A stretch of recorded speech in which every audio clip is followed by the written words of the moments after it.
All right, we are back after a short break.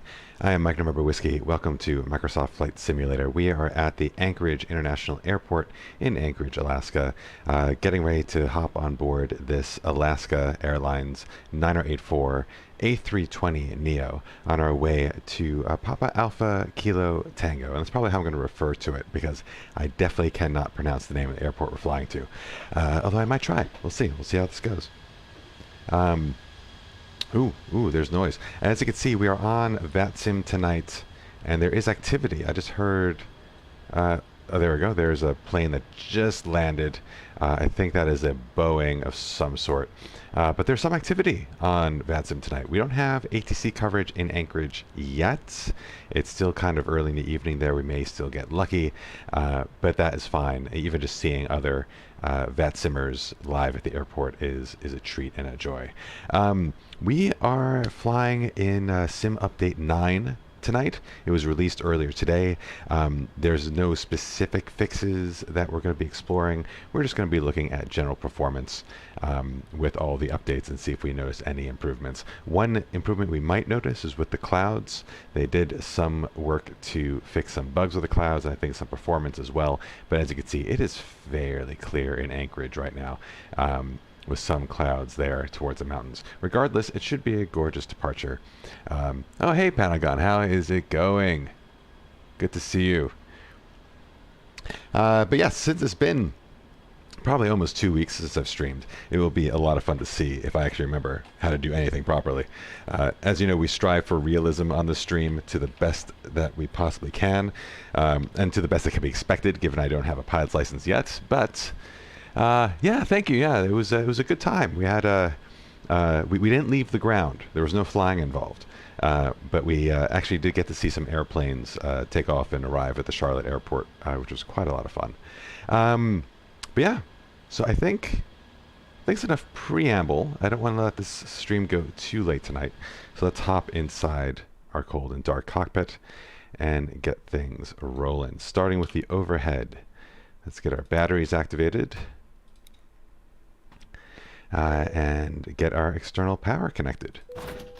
Ooh, that satisfying click is still there. Very nice. Going through initial flows, we're going to turn on the integrated lights. Turn down the volume because that's a bit loud on my end. Get no smoking and emergency exit lights armed. Get nav and logo lights on to let the ground know that we're in here. We'll get crew supply oxygen on, ground controlled on, and start aligning the IRSs. Next, we'll be going through fire tests. So starting with the APU. Squib. That is a very funny word. Alright, everything lights up and sounds as it's supposed to. And with that, we can get the APU started right away so we can get boarding going as soon as possible. And start. Cool. So I remembered all that. Let's continue with the display setups here. Get the brightness up a little bit. We're going to be on the inches of mercury setting for here on out, since we'll be in the United States for every flight going forward. Turn constraints on. We'll set up the FMC once we brief our departure. And we'll turn off the flight director on this side and get these screens turned down, since I'm still superstitious about the performance hog of those screens if we leave it on. Coming down, let's get the ECAM displays brightened up. See, IRSs will take about 7 minutes to align. APU is still coming alive. Landing gear is indicating down and lever is down. Anti-skid is on. Clock looks correct. Right. Brake pressure looks good. APU is now available, so we'll get the APU bleed on. And coming down here, we're in Unicom for now since there's no ATC coverage at the moment. I think, I want to say the default squawk code in the US is 1200, so let's squawk that. Getting some nice lighting effects here with the sun coming in. Engine masters are off, engine mode is set to normal, rudder trim is reset, speed brake is retracted, disarmed, flaps are up, cockpit doors open, parking brake is engaged, weather system and predictive wind shear system is off. ATC's on standby, and TCAS is on standby. So that all looks good. Sweet. Next up, let's get boarding going, so we don't have to wait for that later on. Alright, let's see if I remember how to do this. ATSU, AOC, weights and balance, request from SimBrief, 167 passengers, relatively full flight, and start that boarding. Alright, there we go. Up next is our EFB. We are in the experimental version tonight, so we're getting the new OS on the EFB, which is awesome. Let's get SimBrief loaded up. Going from Anchorage to, let me try this, Ketchikan. Oh, that's not too bad. I just looked at a bunch of consonants and thought, oh, I'm not going to be able to pronounce that, but that's actually not too bad. Ketchikan. Hopefully that sounds relatively correct. All right, our alternate tonight is Charlie Yankee X-Ray Yankee. Zero fuel weights of 59. Yeah. Oh, awesome. I'm glad. Thanks for the validation. Glad to know I can still read. Cruise is at 39,000 feet. Oh, when I ran this the flight plan earlier today in preparation, it was reading 37,000 feet. So I guess the winds have changed up there. All right. Looking at local weather. Let me get my paper and pen out because I am an old man. This report is relatively recent. What is Zulu time right now? So out of practice. Okay, so this was less than half an hour ago, so very recent. Winds are 290 out of 7 knots. 10 statute miles, so great visibility. We see that out our window. A few clouds of 600. Weather is 11, dew point 0. And altimeter is 290. Excellent. So looking at our runway of runway 33, winds out of 290. That makes relative sense. That gives us more of a headwind than anything else. So that runway should be just fine. Very simple flight plan tonight. Just direct to Lair, direct to Doozy, and then direct to Ketchikan. No stars, no SIDS. We'll see if there are any available, if we want to fly any just for practice. But otherwise, it looks like very straight and direct. This is actually a real-world route from FlightAware that I think an Alaska subsidiary flies. So there is some level of realism to this incredibly simple flight plan. All right, let's go to our OFP, make sure all this looks good. It should. Alaska 9084, Anchorage to Ketchikan. Still same time zone.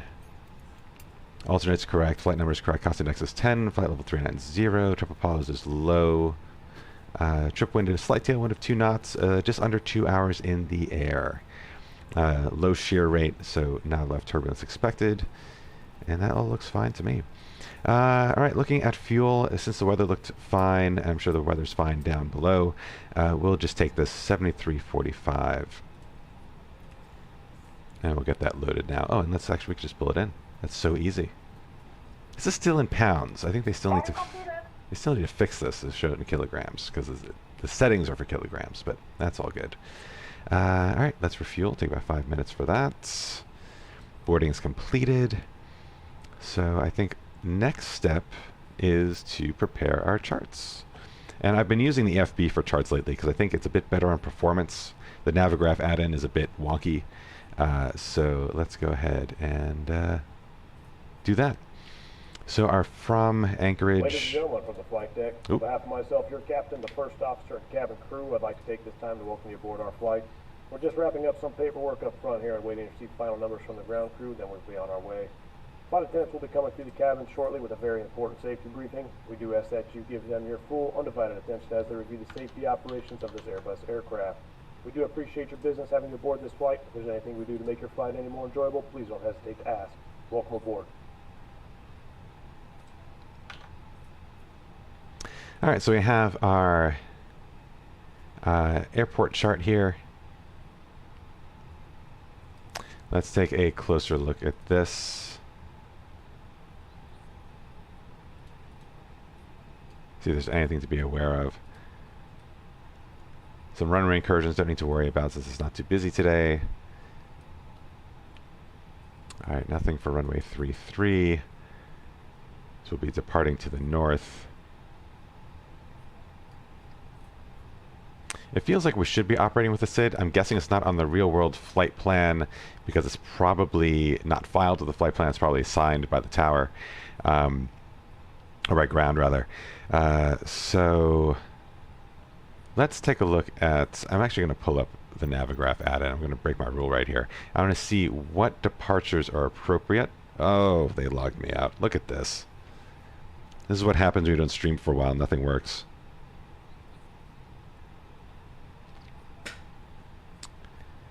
The QR code thing is pretty sweet.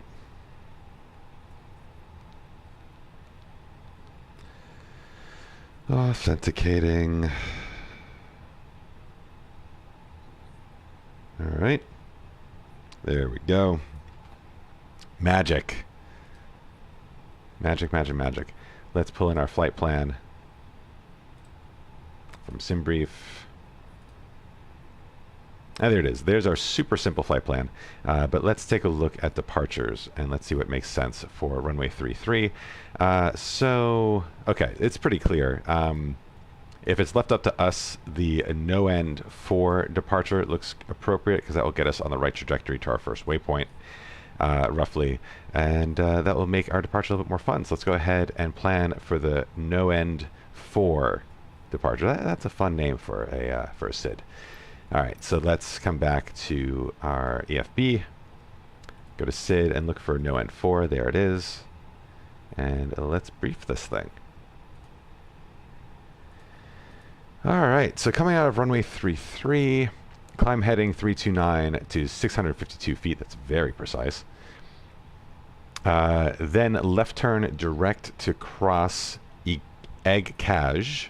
So we have to overfly that at or above 3,000. Then on track to 30 degrees to Lifa. Then on track 117 degrees to cross Outer. I think that's another overfly. At or above 6,000. Then on track 089 to cross Craft at or above 8,000. Then on track 086 to cross Rama at or above 10,000. And then on track 085 to cross No End at or above 12,800. So with our climb rate, we're probably going to meet these minimum altitudes no problem. We could probably just put in 12,800 into our FMC. But just to make this a bit more fun, let's just hit each waypoint at the exact altitude. Give us a bit more things to do. There is a max speed restriction of 230 knots at Lifa. So we can program that in ahead of time, and we can clear it after Lifa and accelerate and speed up from there. All right, there are trees, bush, and navade beginning 10 miles? Is that how you read that? From DER.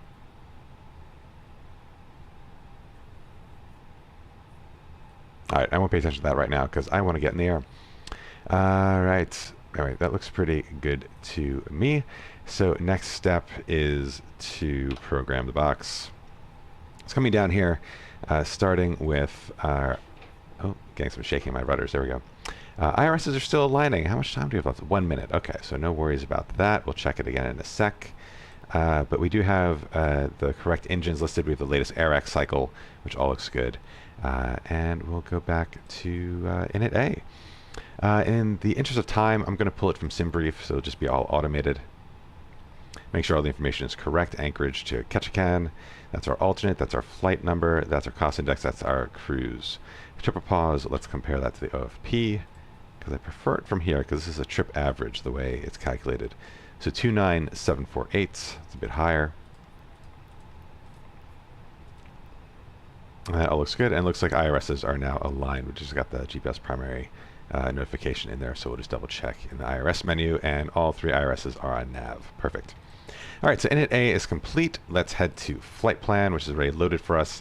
There is a discontinuity between our last waypoint and PAKT. That's fine. We'll look at arrival options once we're in the air, but we know for our departure, we are going to be leaving from runway 33, and we're doing the no end for departure.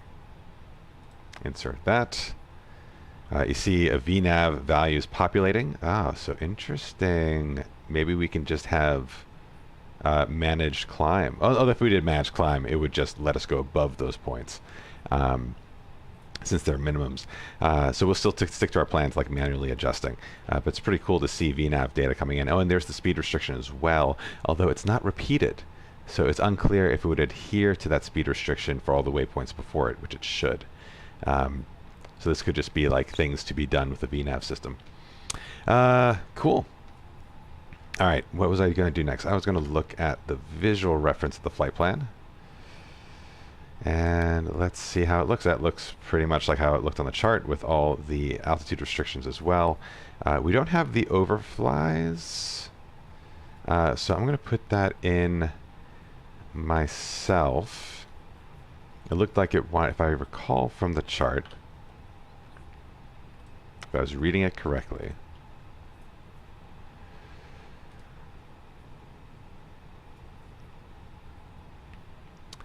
It specifies to cross Egg-Kaj, not to cross LIFA, but you want to cross outer. So, all right, so I'll do an overfly for Egg-Kaj, and then all the other ones should overfly just naturally. So we'll hit our overfly key, select Egg-Kaj.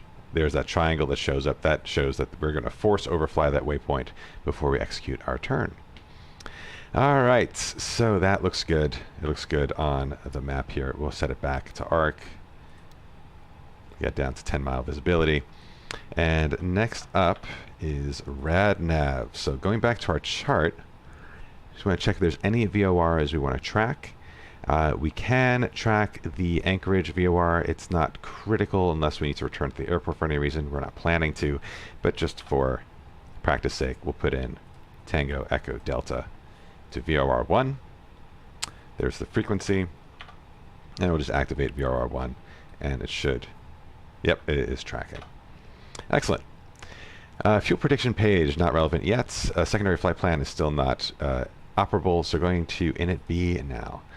So let's check our zero fuel weight, 59.9 against our flight plan. That sounds right. Yep, that matches. And that is our center of gravity, zero fuel weight center of gravity, so we'll punch that in. Fueling is completed, and with that, I'm actually going to put the pumps on so I don't forget later, and turn the seatbelts on. All right. So fuel block of 7.3, so we'll punch that in. We had a tailwind of 2 knots, so we'll punch that in as well. Update the calculation, and then let's put in our route reserve, alternate, and final calcs from our flight plan right here. So contingency 0.5, alternate 2, and FinRes 0.9. 0.5, 2, and 0.9. So 0.5, 2, and 0.9 is already in there, and then gives us 2 minutes of extra fuel. So this is something I've noticed with the latest experimental versions of the fly-by-wire. The fuel calculations using the SimBrief profile that they provide is so precise that you usually get no extra time. Typically, you'd probably want like 15 minutes just for that little extra boost for those unknowns. But lately, our flight plans have been getting us damn close to 0. Again, I'm not concerned. Very low probability we'll need to divert. And if we do, we still have plenty of fuel to get to our alternate. Okay. Init B is complete. Next up is performance, and this is one of my favorite pages because I like doing flex takeoffs. So let me pull up SimSmart, which is the latest gift from EasyJet SimPilot to all of us. Well, Pang, I hope you're enjoying it. It's a fun tool. It's fun. Hopefully they've made improvements since I went on my trip. So let's see how it works. All right. So airport code Papa Alpha November Charlie. Okay. Retrieving airport data. Yep. Ted Stevens. We're runway 33. Let's get the METAR. So lovely. I'm gonna say the runway looks contaminated. Oh no, that's no fun. Because like the runway, hold on, let's get a better view. The runway looks like it's covered in snow, right? I mean, this runway is. There's definitely snow on the ground, so lame. Okay. I guess that means we'll have to do toga. Screw it. We'll do a thrust reduction takeoff. It's Alaska. It's a budget airline, right? Okay, so anti-ice. It's above freezing on the ground, so I don't think we'll need it on takeoff. So off. Takeoff weight. Let's hop back in. Look at our flight plan. Get that data. Pentagon, you won't judge me, right? Putting all these people's lives in danger. Takeoff weights, 67 tons. Takeoff center of gravity is likely forward. It all depends if the fuel prediction page works on the ground, and it does not. It's still in at B. That's a shame. But we'll use 24.2 as a proxy, and that means we have a forward center of gravity. Takeoff thrust, we want to do flex. Configuration 1, air conditioning will be off, and let's calculate our flex. Wow. That's a weird result, isn't it? That's a really strange result. I don't know how I feel about that. The reason why it's strange is that our decision speed, our rotate speed, and our V2 speed, they're all very high. And that's a high flex, too. Is that because of the outside air temperature, perhaps? Because it's so cold? That's very confusing. Let's give it a try. Let's see how it feels. Yeah, all three are the same. That's strange. I agree. Yeah,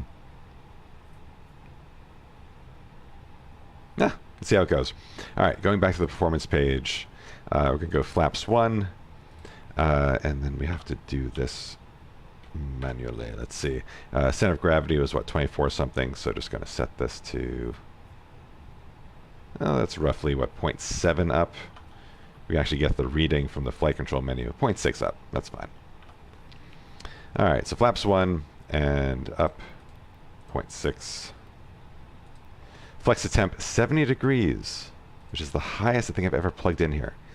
And the speeds here, let's just see what the sim calculates. It's pretty low, but I think that's assuming toga. 151 and 151. Transition altitude is always 18,000 feet in the United States, which is fine. And thrust reduction acceleration altitude and engine out acceleration altitude are all 1,500 feet above the airport, so that's fine as well. And that's it. Last thing we want to do is we did have that speed restriction, and I do want to put that into our climb performance settings, so we'll override it, a speed of 230 knots max until we clear it once we pass the waypoint where the restriction is no longer needed. Alright, last thing we need to do before we start checklisting is FMC. So let me get our initial climb altitude plugged in. Where am I going? Where am I going? Nope, not that one. Nope, damn it, that's the same one. Okay, here we go. 3,000 feet. I'm going to ignore our 652 because we're going to get there in no time. So, going over to my Bravo throttle, 3,000 feet. There we go.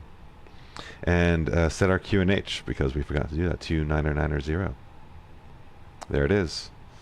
And that's reading about 130 feet above sea level, and that is correct. Or approximately correct.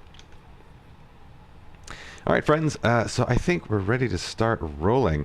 I'm going to use the checklist in the FB here because it's just cool. I want to see if they've made improvements to them. So cockpit preparation. Okay, so this we would do after we connect the tug. So I'm going to do one last check of vPilot to see, there's still no ATC, so we don't need to call for clearances or anything. So we'll go ahead and start getting services disconnected.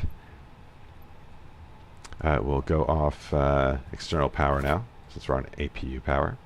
And we'll get power away, we'll get the jetway away, and we'll just make sure there's baggage and catering still there. Yes, so we'll get baggage and catering away as well. Thanks for your service, folks.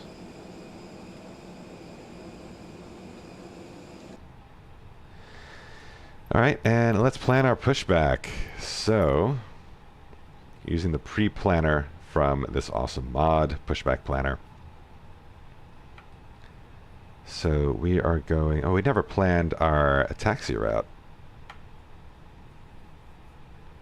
I'm going to assume we're going to go to the right for runway 33. So we'll taxi back here. And that's all set. Let's go ahead and request pushback. Cockpit to ground. This is ground. Stand by. Yeah, you better use that whole runway damn straight.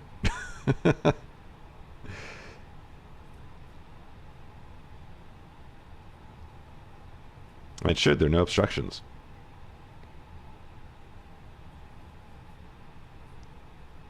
All right, nose wheel steering disconnect. We'll close the cockpit door at this point.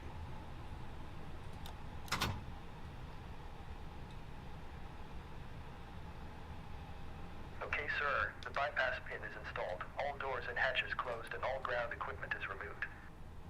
The parking brakes are set. You may lift. All right, let's do the checklist. Gear pins and covers are removed. Fuel quantity is set. Seatbelts are on. IRS is our nav. Barrel ref is set. We are cleared for start and push. Okay, cleared for push start. Please release parking brake. All right, parking brakes released. Parking brakes are released.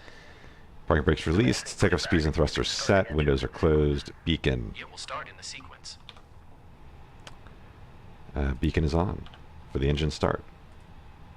Checklist complete. Anti-ice is off. ECAM status checked. Pitch trim is set to 0.6. Oh, this is after start. So let me start the engines first. I'm not used to that checklist, man.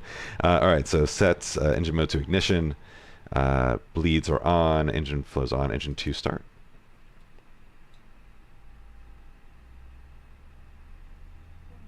Get the timer rolling.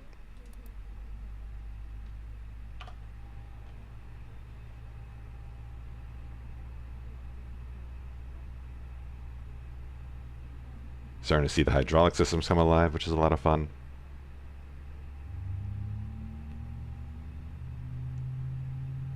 If we go to the engine page, we'll see the ignition is active until about 12% N1.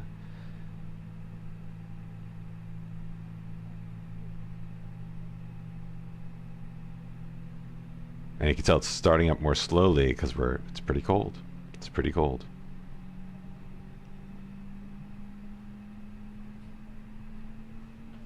There we go. Ignition is disengaged. That was a perfect pushback. Okay, pushback completed. Please set your parking brake. Parking brake set. Parking brake set. Parking brake set. Lowering aircraft. Ground. You may disconnect. Okay, sir. Clear to disconnect. Pin has been removed. See you at the side. Have a good flight. Holding position waiting for the visual. Thank you and goodbye. All right. Engine 1 start.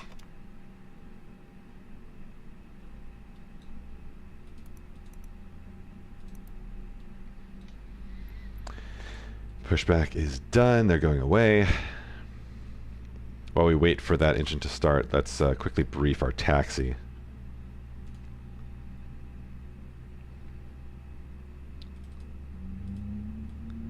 So to runway 33, pretty easy. We'll take taxiway Golf to Kilo to Romeo.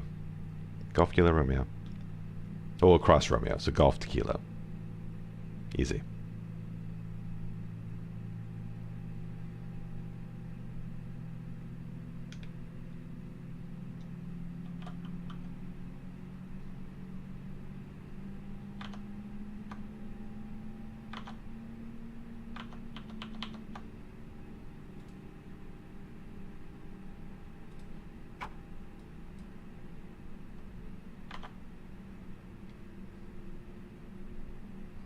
All right, engine 1 is available. We'll set engine mode back to normal. We'll get APU bleed off, and APU can come off as well. And let's do our after start checklists. So, checklist. Pitch trim is set 0.6. Rudder trim is neutral. Done. Next checklist. Flight control checks. Let's do that. Flight control checks, full left, full right, neutral, down, up, nooch, disconnect the rudder steering, full left, full right, and nooch, and everything's in the green. Great. Getting everything else set up for taxi. Get our taxi lights on. That is good as well. Get our flaps set for takeoff. Flaps 1. Spoilers are armed. Set auto brake to max. We'll set ATC to auto. And that all looks good. That all looks good. So doing our taxi checklist. Okay, these we'll do on our way. Actually, you know, it's a short taxi, so we'll just do it now. So flight controls, flaps, radar.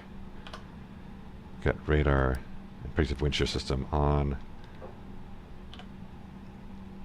Engine mode set to normal.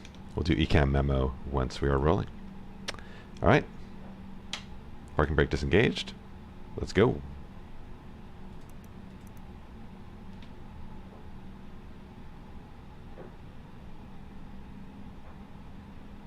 We're moving. This is happening.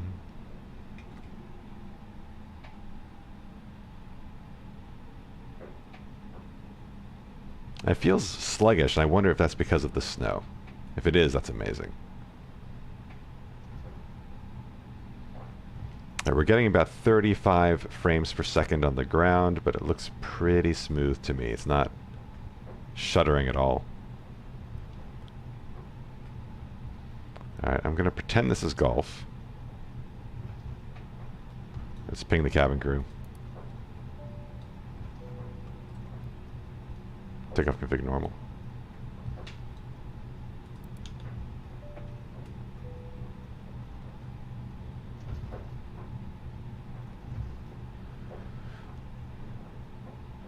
And this should be kilo.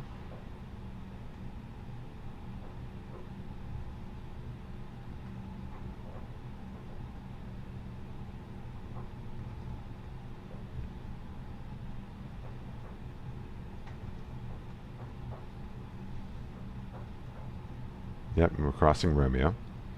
And, okay, there's the runway threshold in front of us. ECAM memo, takeoff, no blue.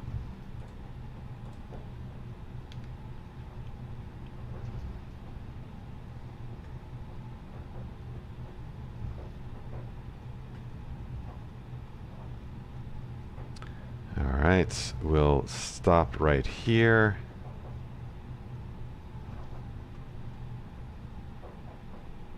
Very obvious we're at the right runway, which is nice. I wonder if this is new. I don't remember this being so clear at non-custom airports in the sim. But I'll not look a gift horse in the mouth. Takeoff runway is confirmed. TCAS set to TARA. We'll set ATC to on. I'll just go through the other things I know we need to do. We need to get the landing lights on.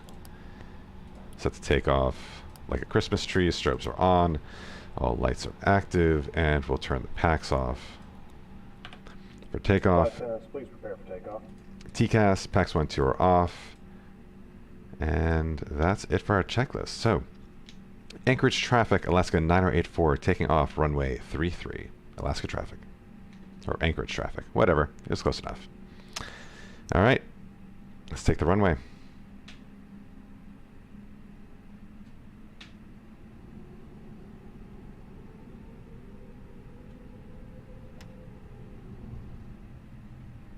Yeah, we are using the whole runway. We're starting before the threshold, which is awesome. All right, keep our speed below 10 knots for this sharp turn.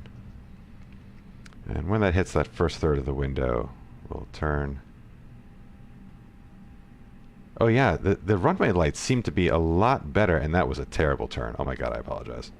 That was awful. Just shiny lights just getting me all messed up. All right, friends, take off. See if you remember how to do this. And 1 to 50%. Thrust is stable. That was a speed bump. For some reason, auto throttle is not active.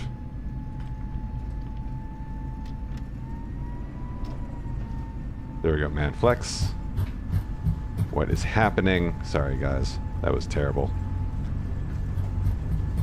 100 knots.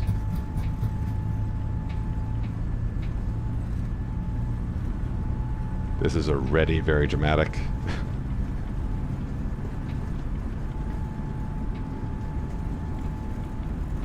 V1, rotate. Yeah, we used a good chunk of that runway, didn't we? Positive rate, gear up.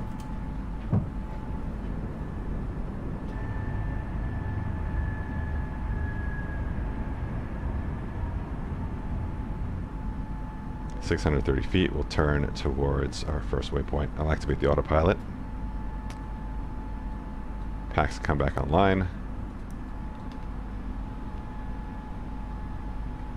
Spoilers disarmed.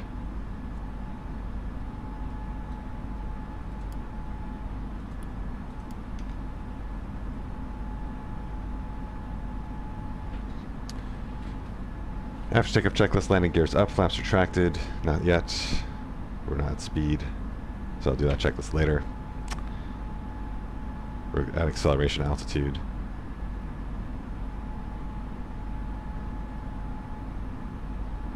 We're holding that 230 knot restriction that is on the FMC.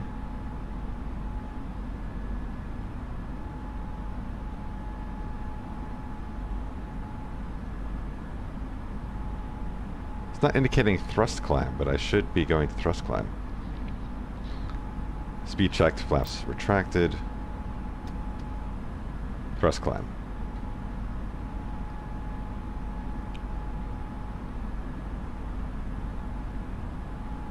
Very interesting. Can't tell if that was a bug or something I did.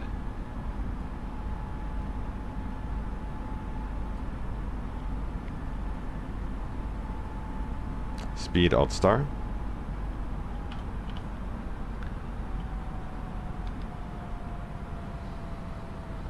We're about to cross that first waypoint. Let's get that chart up.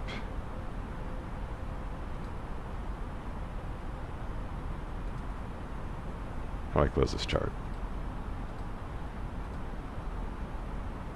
Pin charts, that's what I want. Next one is 6,000 feet.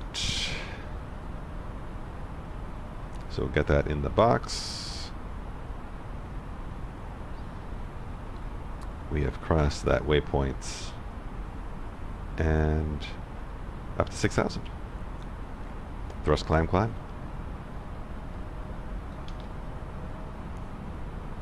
Take a look outside for a second. Look at that. There's the airport back there. Smooth 50 frames per second, still pretty low to the ground. I'm happy with that performance. Very bright day in Anchorage. Where is the city from here?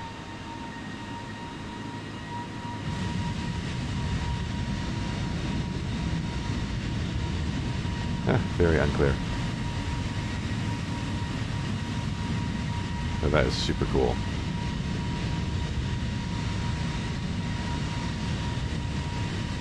Something about the Alaska livery. It's so simple, but so pleasing. This will actually be my only stream this week because I'm going on a business trip Thursday morning and I'm actually flying Alaska.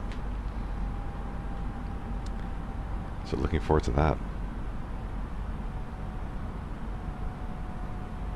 Alright, once we cross Lifa, there's interesting LNAV behavior here.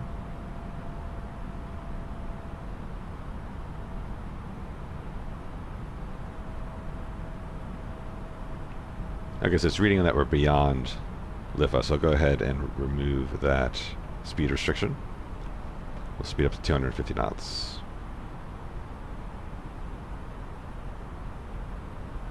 We'll manage speed, so it will follow the restrictions. But if we look at our flight plan,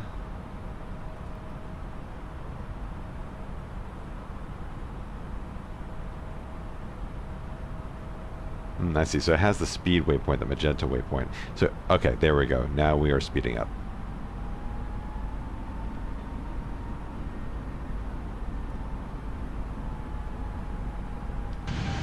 Okay, that must be Anchorage there. Such a cute little city.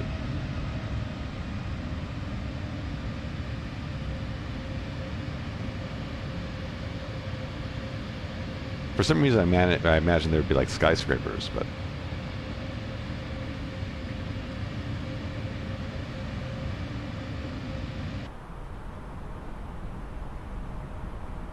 Alright, so the next altitude restriction is 8,000 feet. Get that plugged in.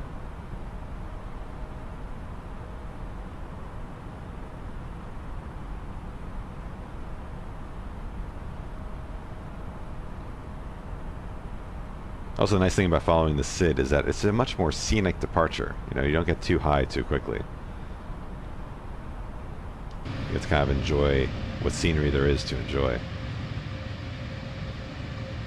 Looks like there's another airport here covered in snow.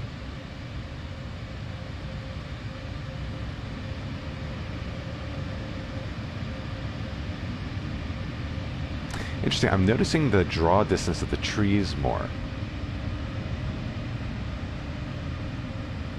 I wonder if my graphics settings were reset. There's a lot of pop-in happening there. Doesn't quite look as crisp in the distance. So I'll check my graphics setting when we can. Up to 8,000. Thrust climb.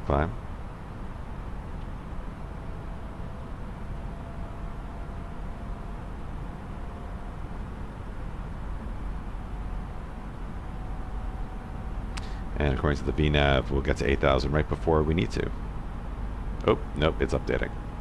Maybe not.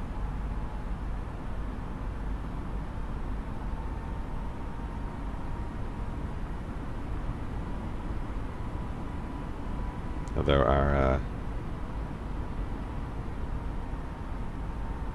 yeah, no, we'll get there just fine.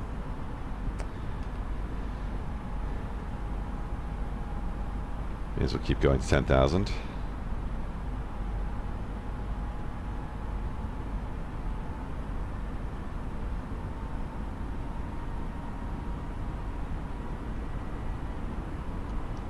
Starting to clear the mountains.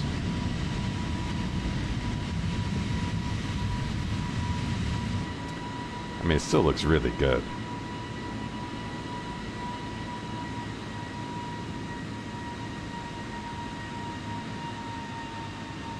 It's not obvious I'm taking a screenshot.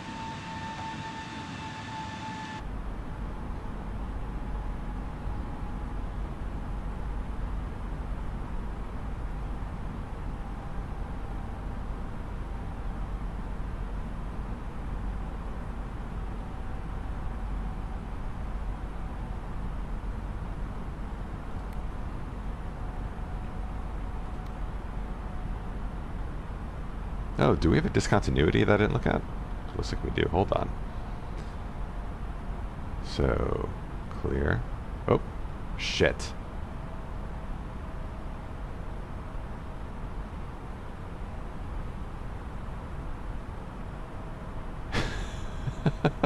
What did I just clear?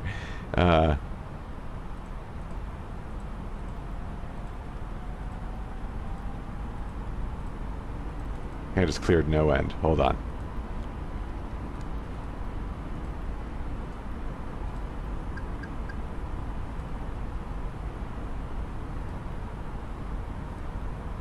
There we go.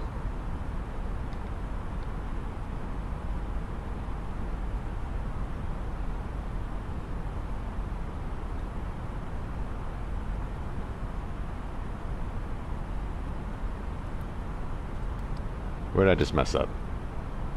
Oh, I'm in heading mode.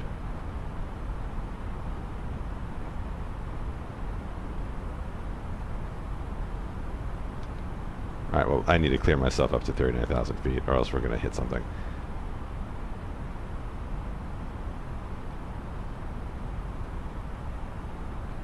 Alright, I'm going to deactivate autopilot because it doesn't need to be functioning. Sometimes resetting it helps. No, it's not responding.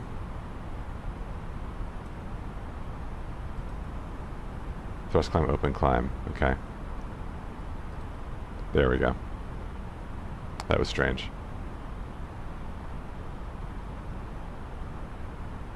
But why am I losing altitude? There we go.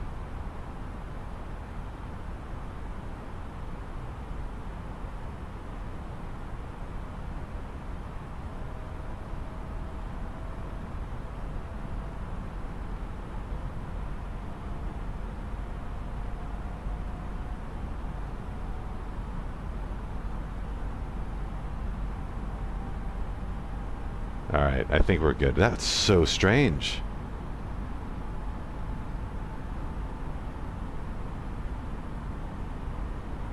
Okay, and we're pitching down just to accelerate. That's fine.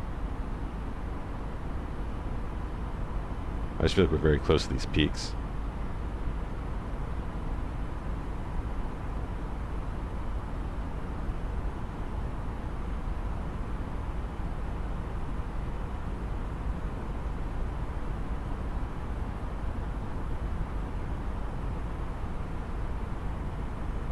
Okay, there we go.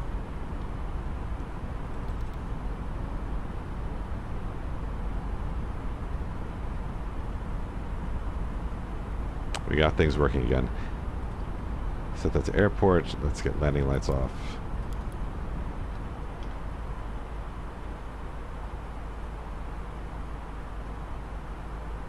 Alright. And let's see quickly, now that we're kind of out of the danger zone, what the hell is happening with the graphic settings? Oh, not controls, sorry. Hold on. Graphics. Ultra.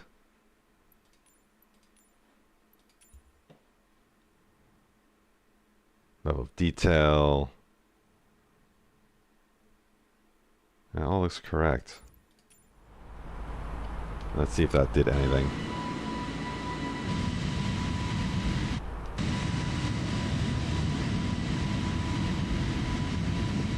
Yeah, they're still popping in. I wonder if that's just also streaming data.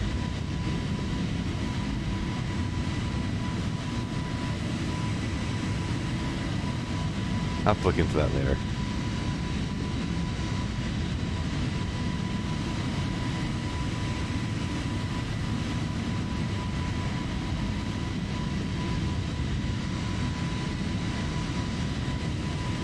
Yeah, it's just very weird terrain pop in. Right, I'm not crazy.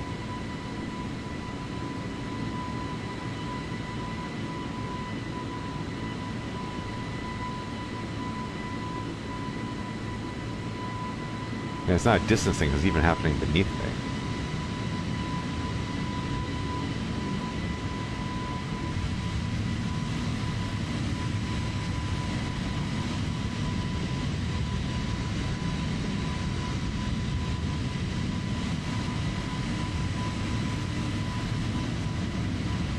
Well, in any case, it's gorgeous. I could deal with a little terrain popping in here and there, but that is, it definitely seems to be way more active than I've ever seen it.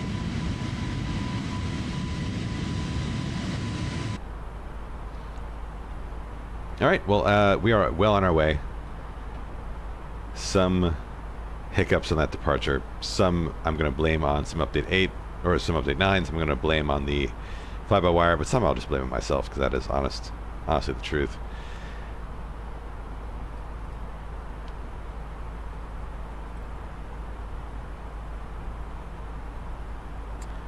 We'll clear our rad navs as well. Don't need those at the moment.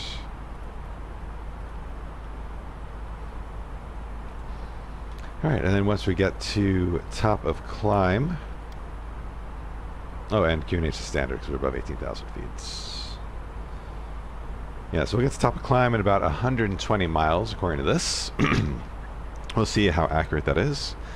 But at that point, we will brief our arrival. Kind of see how we're doing on time. But we've probably got an hour and a half to go.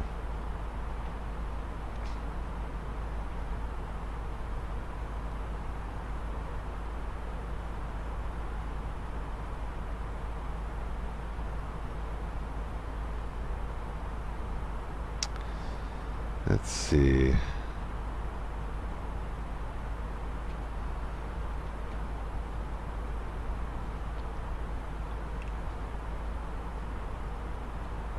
Might be a good opportunity to hop over to Volanta, which is a tool I've been using, I've been really enjoying, allowing me to track my flights. So yeah, here we are. So we're clearly off flight plan because we flew the departure. We're going to hook up with Lair, so we're going to be slowly approaching that waypoint there, and then Doozy is the last waypoint before we get to Ketchikan, but we'll see if there are any arrivals that make sense once we are at cruise. You could also see other VATSIM flights on here. So here's one that left from SeaTac. Here's another one flying over Canada. And you can see there is ATC coverage in Vancouver.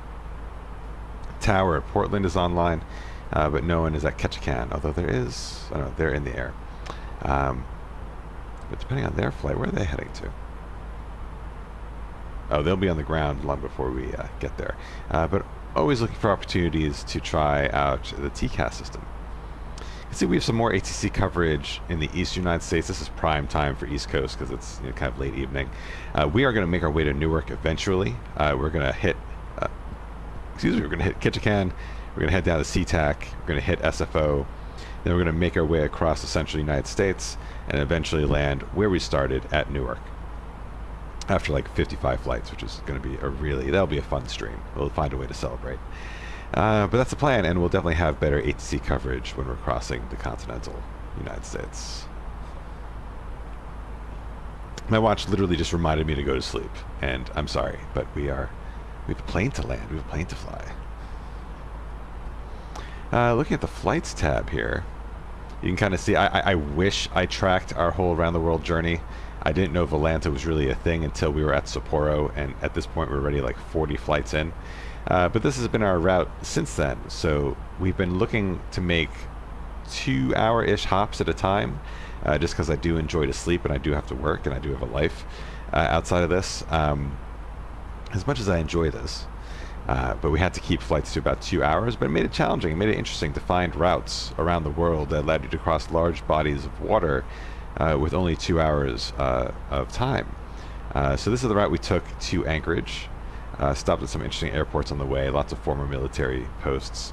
But now we are getting closer to more mainstream, run-of-the-mill airports. So starting with our next flight flying into Seattle, we'll pretty much be at large airports for the duration of the round-the-world journey. So we'll be looking forward to that.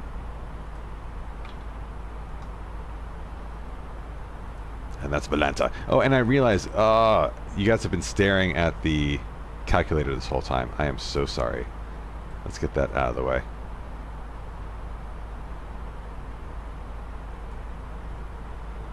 But that tells me that you're not watching, which is fine, but you're listening to the soothing sound of my voice, and that is flattering. I appreciate that. Thank you.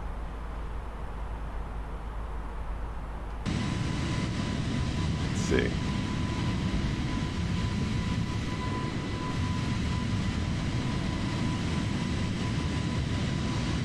Yeah, this terrain popping thing is really annoying. Let's see. See if there's been any reports about it. Sim update 9. Texture poppin'.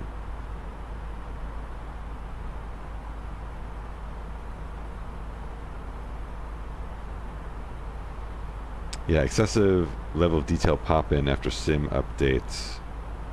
Oh, sim update 5.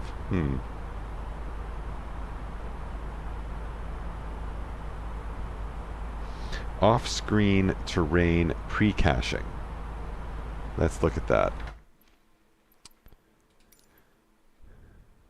Off-screen terrain pre-caching is set to ultra. It is. Anyway.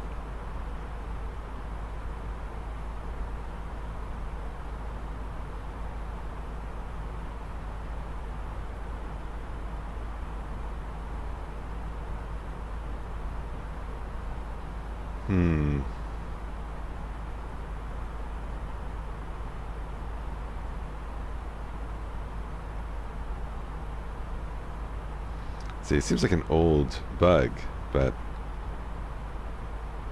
never noticed it before. Let's see.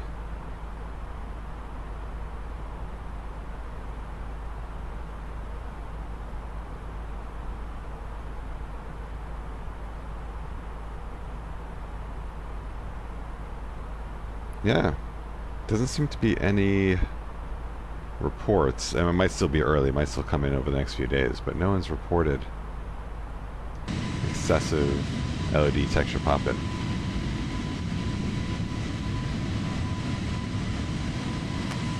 Getting some contrail effects there.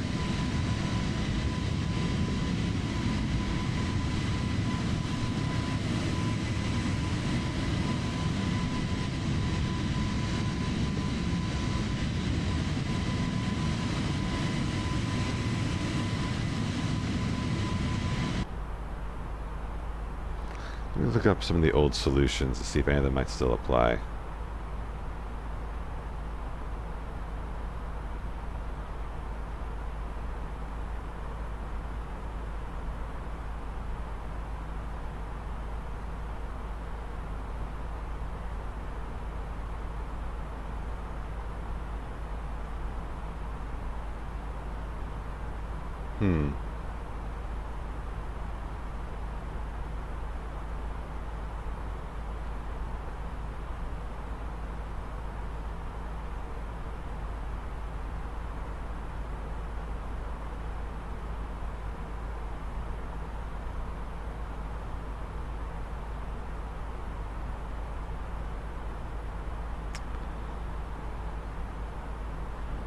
See.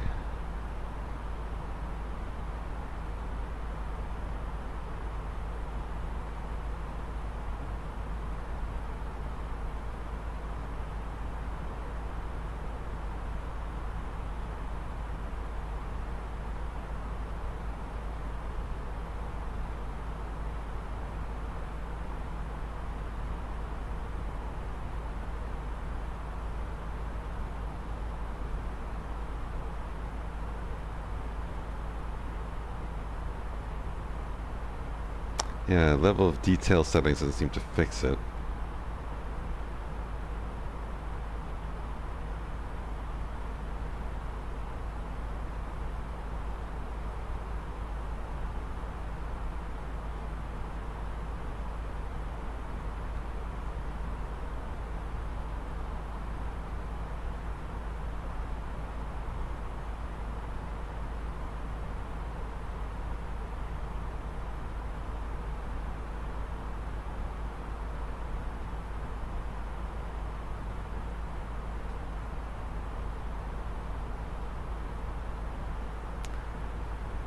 Take a quick look at other settings real quick. We're almost at cruise.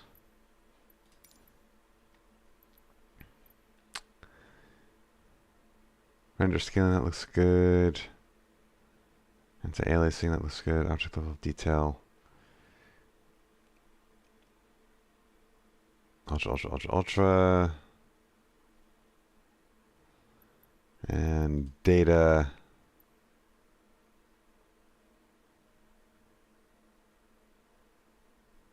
Unlimited bandwidth, no data limitations.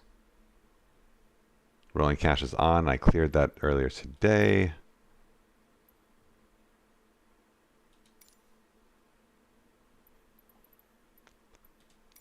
Yeah, I don't know.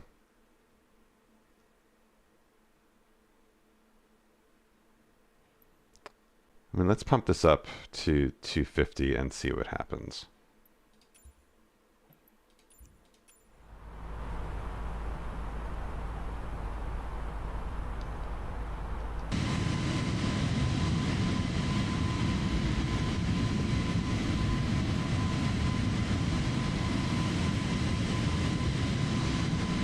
Yeah, it's still doing that pop-in thing. So it's not level of detail related. I'm going to set that back because I don't want to lose frames over that. So we'll just go back to Ultra, apply and save. And we'll just deal with it. Get a seatbelt sign off.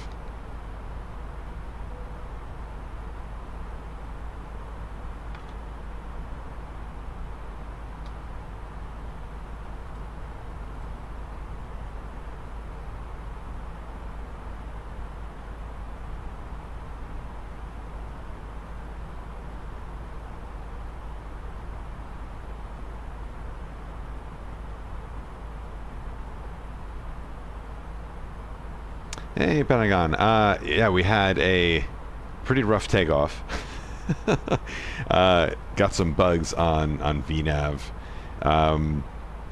I couldn't get autopilot to work, so we nearly crashed into some mountains. So there was some shit. But we got it all sorted out, and now we're on our way to cruise. But we are noticing, I say we, I'm by myself, I'm noticing significant terrain pop-in. This is the latest sim update, sim update 9. And you see, like, just textures change at random, whether it's on the mountains or on the water. And it's really jarring, and there doesn't seem to be... Yeah, I did survive, thank you. It doesn't seem to be a lot of information online about that yet. But I fiddled around with some graphic settings and didn't seem to impact anything. I'm running everything on Ultra too. And even increasing level of detail or the things that impact draw distance doesn't seem to be doing anything. So we'll see if it dissipates over time. I did clear the rolling cache for the update. It's possible it's still pulling in textures from the server, so we'll see. Yeah, we'll see if over time it improves or not. But that's the story.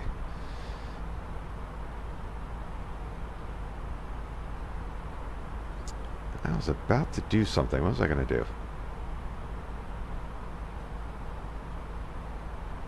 What was I going to do? We're almost a cruise.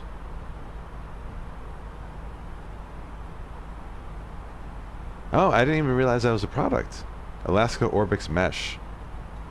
So is that... Maybe this is just an Alaska thing and Orbix fixed it. Let's see.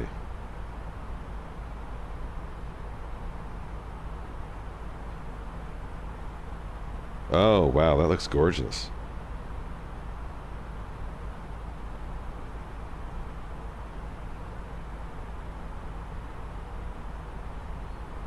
Oh, wow. Oh, I wish I'd known about this before the stream, honestly. This looks so good. This will be, I mean, this is really worth it if you're flying VFR too, right? Like, wow, this looks amazing.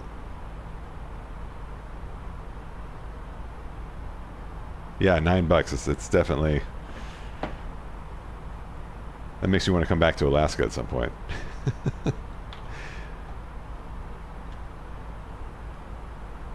Thanks for the tip. Do appreciate it.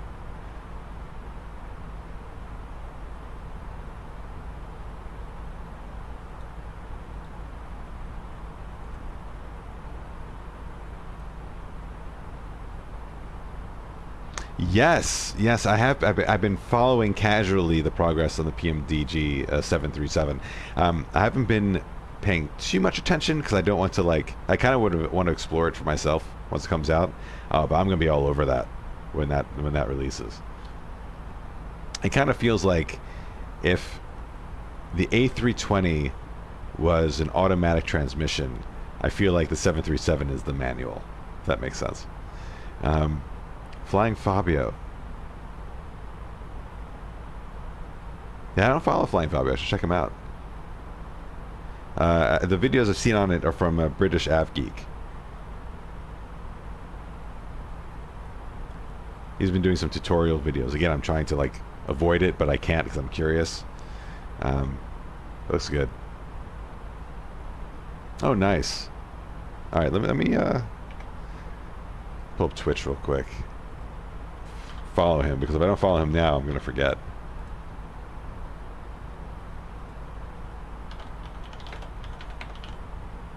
The Flying Fabio. Oh, he's live right now. And he's in the 737. There you go. Well, I'll follow him for later. Cool.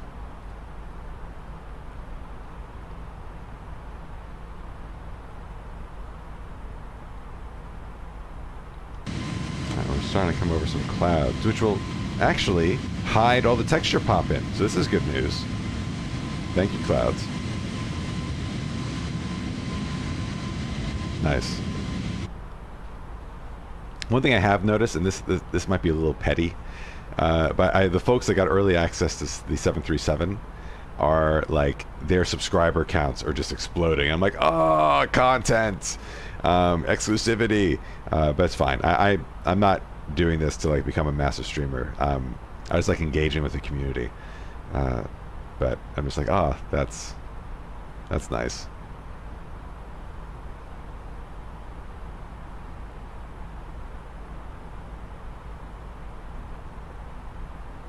Yeah, 2,000 people. That's nuts. That's more than I've ever seen watching Flight Sim on Twitch at one point in total. Actually, interesting. Let's take a look real quick. How many people are watching Flight Sim right now in total? Let's see.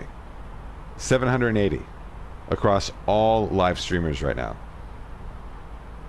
And you're telling me he had 2,000 before the stream even started. That is crazy. That's crazy. Yeah, there's like maybe 40 streamers online right now. Not even hitting 1,000.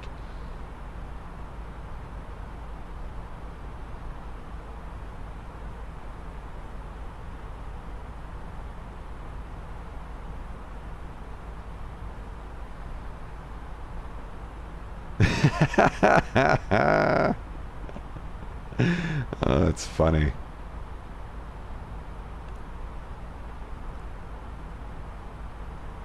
I can't wait till my kids are old enough that I could bet with them. That'll be fun.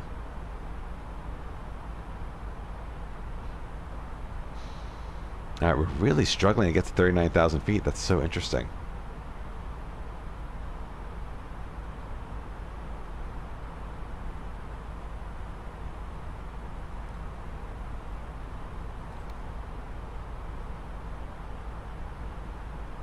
We still got a lot of time.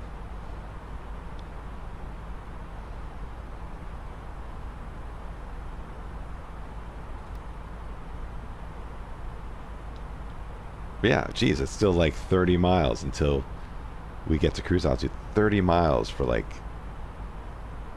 a few hundred feet. Let's watch grass grow. Look at that.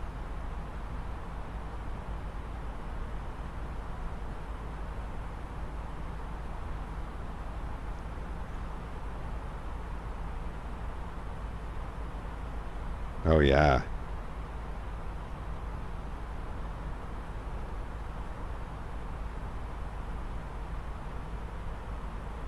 I've never tried cargo planes. The BAE 146. All right, I'm looking that up as well. You are just a wealth of flight sim knowledge for me tonight.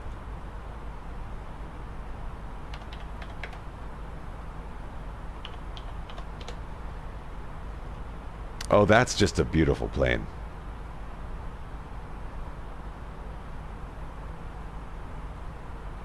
Oh, that looks fun. Oh my God. Ladies and gentlemen, once again from the flight deck, your captain speaking. We've just reached our cruising altitude for the flight. As we begin to settle in, I do want to remind you to please keep your feet and elbows clear from the aisle, as the flight attendants will be coming through the cabin with galley carts shortly. Also, one more reminder to please refrain from congregating to the front galley where the flight deck door is located. Thank you. So, okay, so it's by... Oh God. Yeah, I need to figure out how to like get chatbot to chill out. But I did. Let's see if this works. I did. I'm not sure if you're on the last stream we did. The last stream I did before my trip, we had a real A320 pilot kind of walking me through stuff, and I forget if it was Cass or if it was Ivan, but someone kind of convinced me to do a Discord. Yeah, okay, yeah, we're there for that. So I set one up. No one's on it yet because it's the first stream I've done. But if we wanted to place like share files and stuff, that's somewhere we could do it. No obligation. I know like it's a pain in the ass to click out of something and then into something and then copy and paste something, but that's one way we can get around the chatbot. Let's see. So just flight. I'm gonna Google this. Have they said how much it's gonna cost?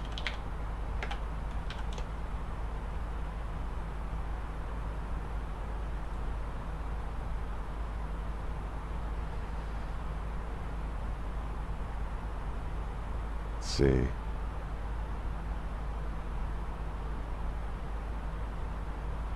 Oh, but I see the photos. I see the photos. Oh, look at all that steam gauge glory. Oh my god. I'm gonna need a bigger monitor for this.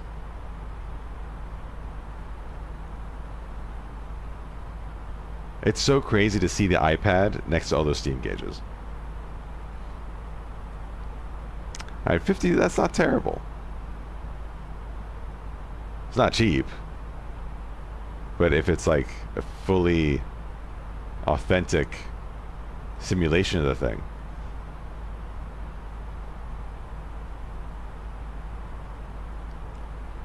Mad Dog X. I know nothing of these planes.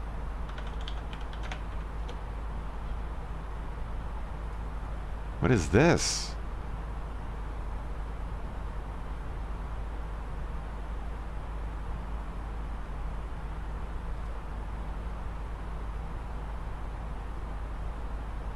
Oh my god, this is also gorgeous. This is going to be a great year for Microsoft Flight Sim. Just, we're finally getting the planes that this sim deserves.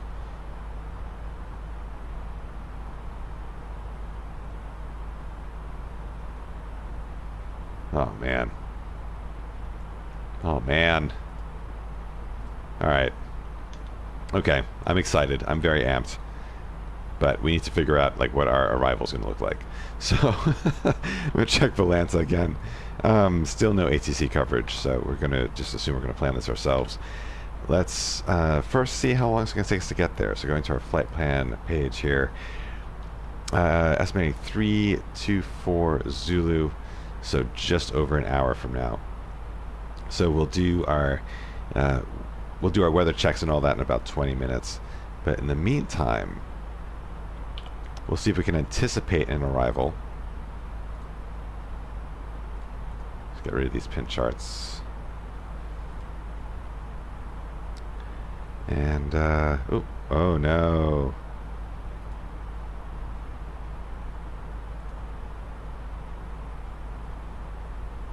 This has been a buggy build. Alright. Alright, looking at... oh, okay, this is easy. There are no stars, so there's just arrivals. Let's look at the weather. Variable 3 knots, so we'll basically have our choice of runway. So, looking at the 10-9 chart.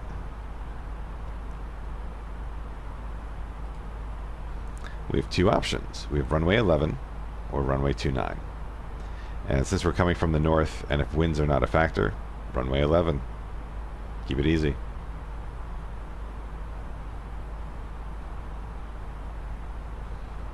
That'll also make taxiing easier. We'll be able to get off at Alpha.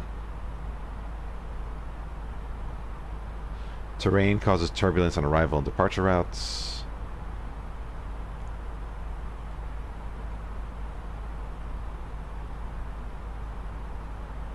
It's a good and long runway.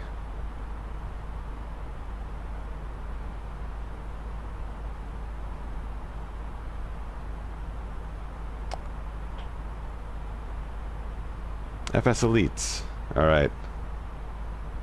Let's check this out. Again, like, I don't know how I could possibly... You're just dropping so much knowledge, and, like, I just thank you. Thank you. Wow. Yeah, I'm gonna sign up for this.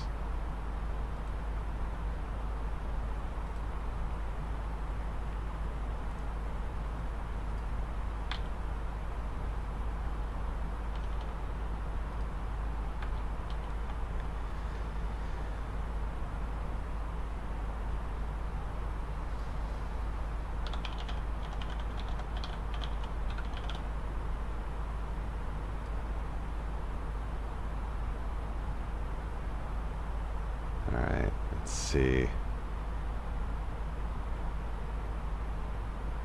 Sweet.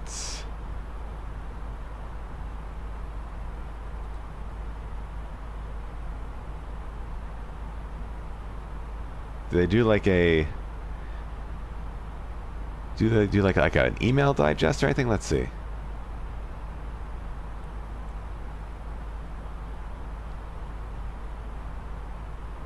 Helpful links.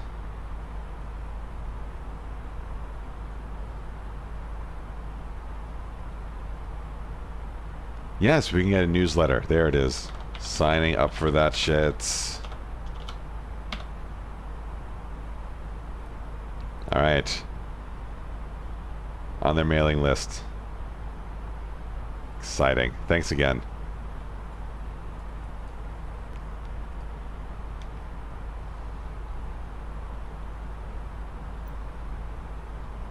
Yep.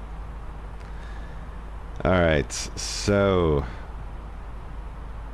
we see our calculated top of descent coming to view already, which is nice. Although, wait a minute, there's probably a discontinuity in here that's causing that. Yes, okay, so let's get rid of that.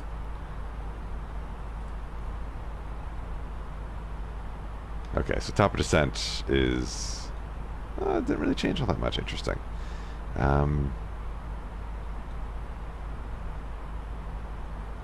I guess how far is Doozy?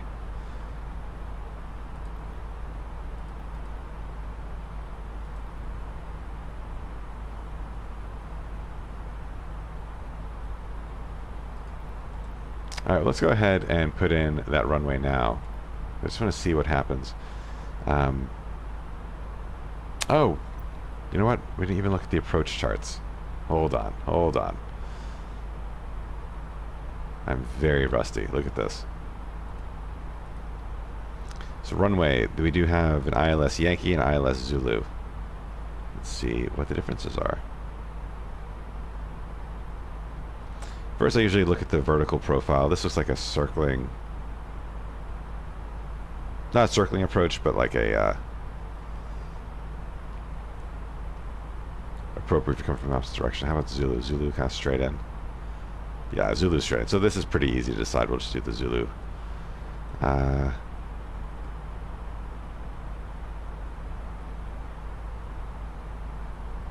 it does have the initial fix here at Musu, but we'll see if we can just do direct.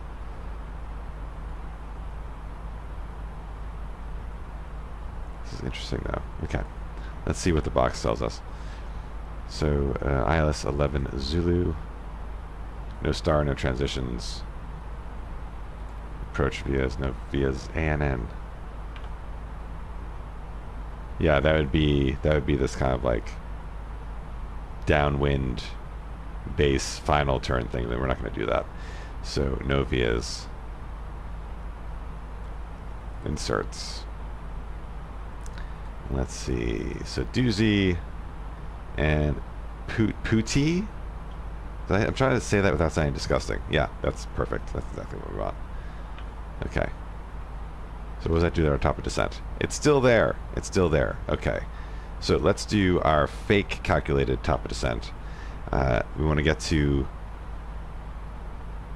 3,000 by pooty.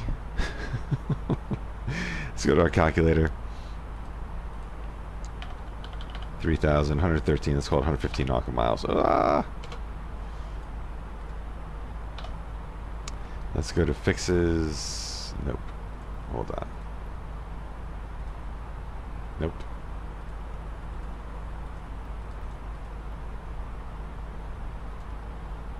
There we go. Fixes. Pooty. Let's do 115 miles radius.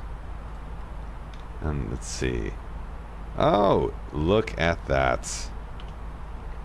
This is the closest it's ever overlapped. That's fascinating.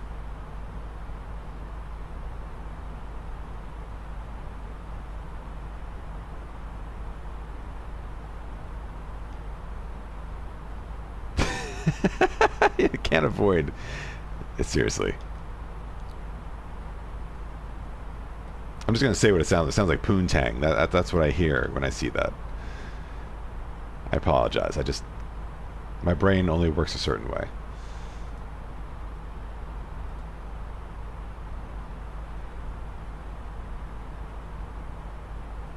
pin that.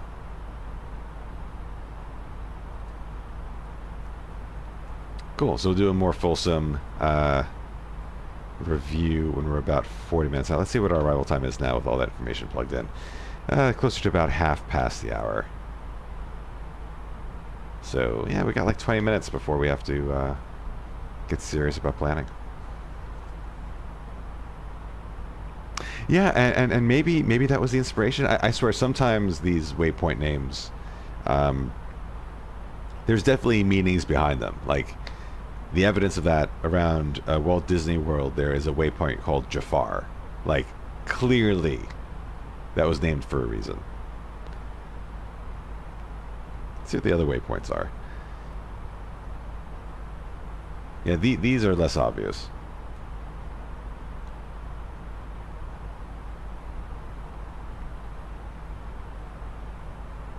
But they all sound kind of gross. Like Musu, I think of mushy. Puti, we've already talked about. Wetal, wet.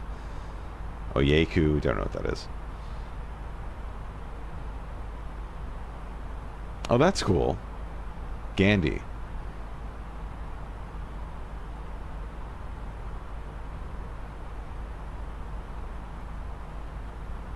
Ick. Ukuru, that's pretty cool. Reminds me of like Icarus.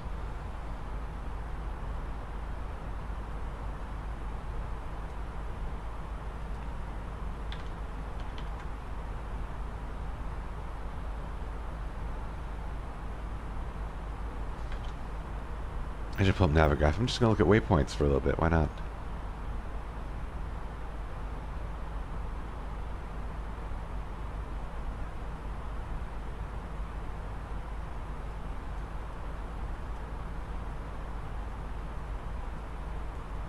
Cake.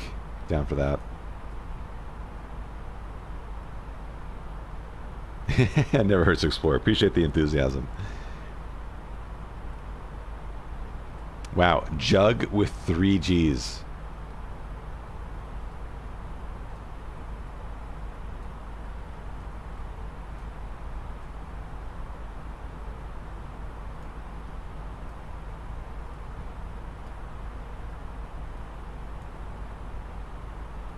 Doug's. Nice. Bella Bella, that's fun.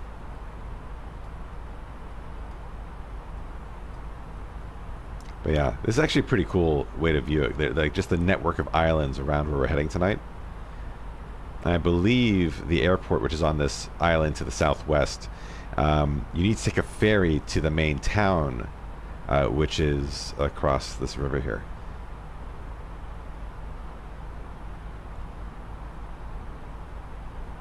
Oh, have you flown over Bella Bella? I know nothing about it.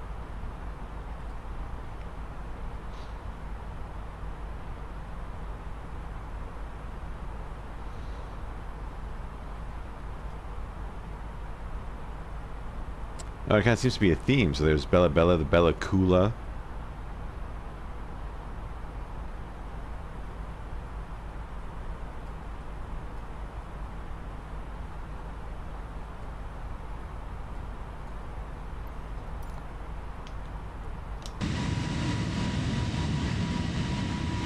Oh, those clouds do look good.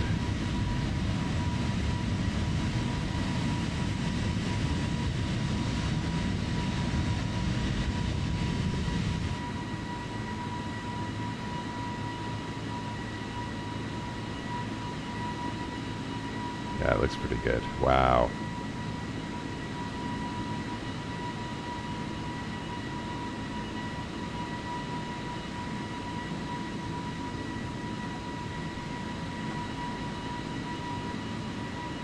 Oh, wow.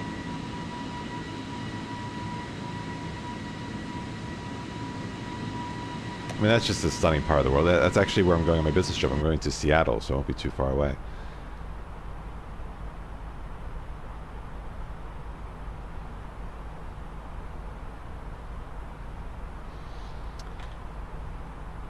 There was an island. Oh, what is it? Oh, Whidbey Island. I took my wife there for one of our anniversaries when I was still living on the West Coast. Yeah, we didn't get to check out the whales. You lived in Whidbey. Oh my God, what a beautiful place.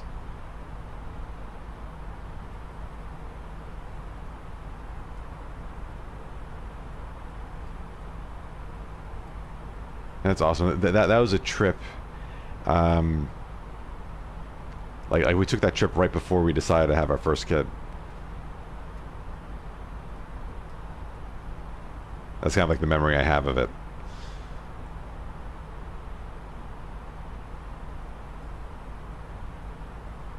Wow, that's an awesome spot.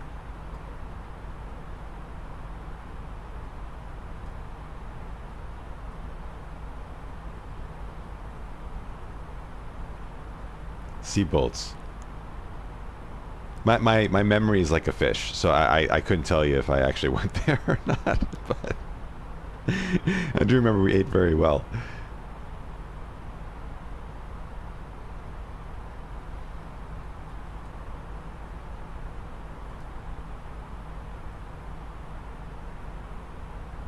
Yeah, I honestly, I can't remember. When was this? This must have been 2015. And it was such a quick trip. It was literally for a weekend. Like I was just out of grad school. I had no money, so we couldn't really do anything long.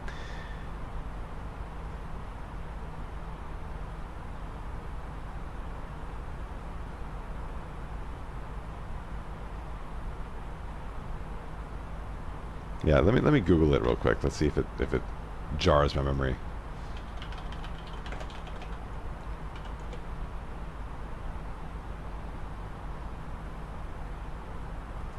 It's a hell of a name, Deception Pass.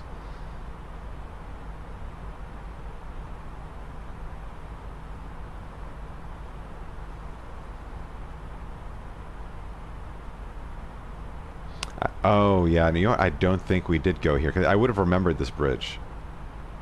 That's gorgeous. I do remember we went in the late winter, so it was very cold. I think the intent was to kind of get all cozy in a lodge and kind of sit by fires and just kind of relax and decompress. We were living in Oakland, California at the time, so it was just like we needed to get away. Yeah, no, like that is so random. Only on Twitch do you connect over places you've mutually been in the world.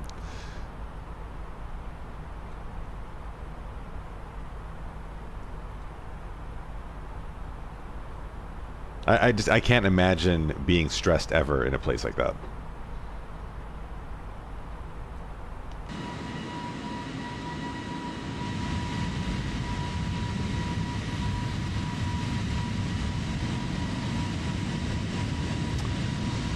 Oh, you know what? This is cool. You can kind of see stars even in the daylight sky. That's pretty cool.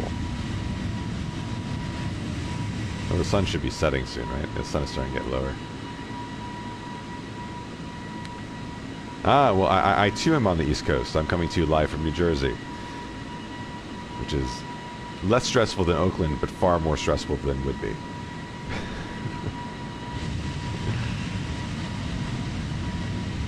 And so I remember now. I think, yes, there were a few Floridians on the stream last time, and you all connected.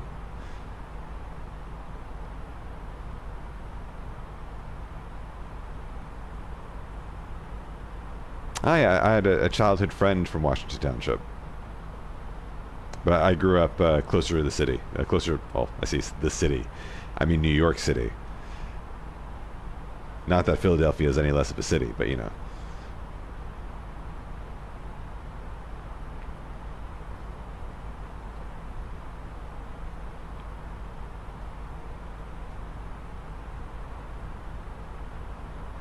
Alright, we're about 10 minutes away from descent prep.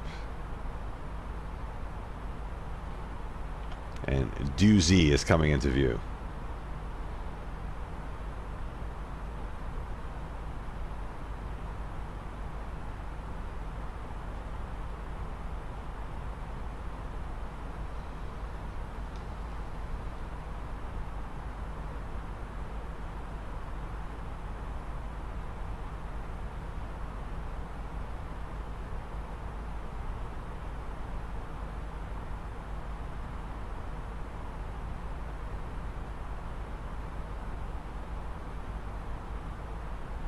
Yes, let's hope so. Again, I'm seriously out of practice. But I think if I set this up correctly, about 5 minutes before landing, the chatbot will open up landing rate predictions, where you'll be able to... oh, thank you. Yeah, no, I had a few good ones right before the break, but yeah, you guys will be able to like compete to predict what my landing rate's going to be. So we'll see if it works. It'll be fun if it does. Yeah, there's a few commands. Let's see. Probably a good time to play with this. Gonna jump on the chat room real quick.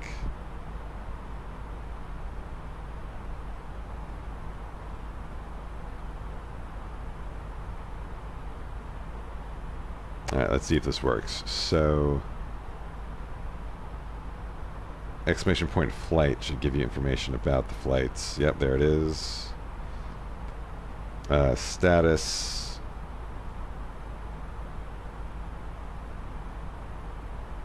Oh, interesting. I wonder what that altitude is based off of. It might be based off of local QNH or something. And METAR. So if I do METAR and then where we're heading, so Papa Alpha Kilo Tango. It gives us weather.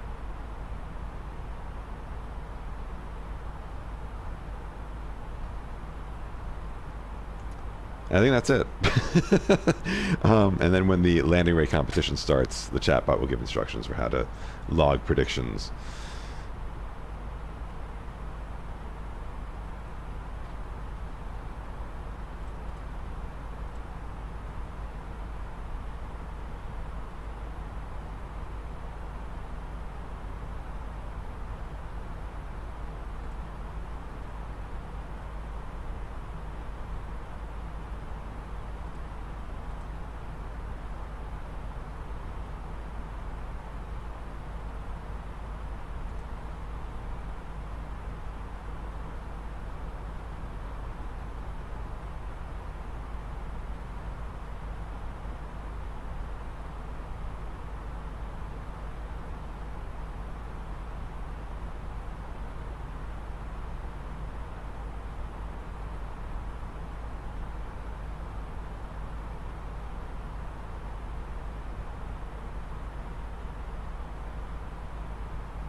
And actually, looking at that METAR now, I just noticed there's a harbor wind report, 5 knots from 150. So that actually makes our runway choice make even more sense.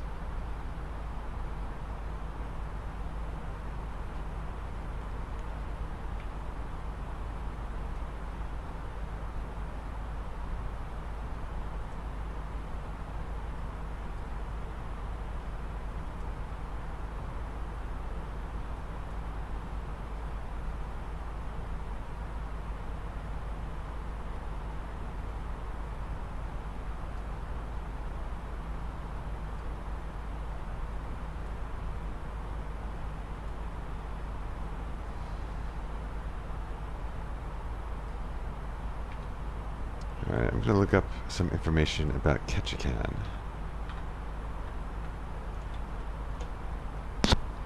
So it's still in Alaska. It's still technically part of Alaska. Let's see.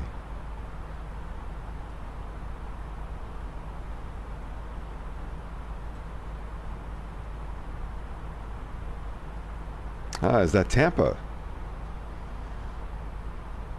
Lucky you with the 24-degree weather.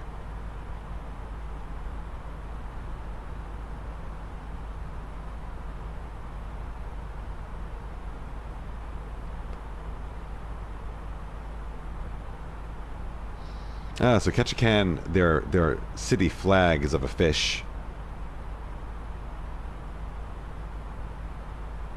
Oh, it's a cruise ship destination, not surprising.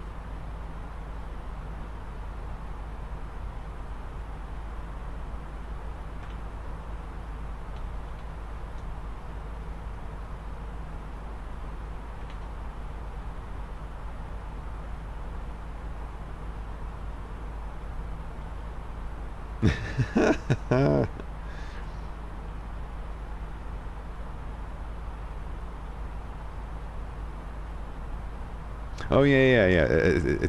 That's right. Tampa does have a big cruise port as well. I was actually referring to Ketchikan. I'm looking up information on Ketchikan right now while I was reading the Metar.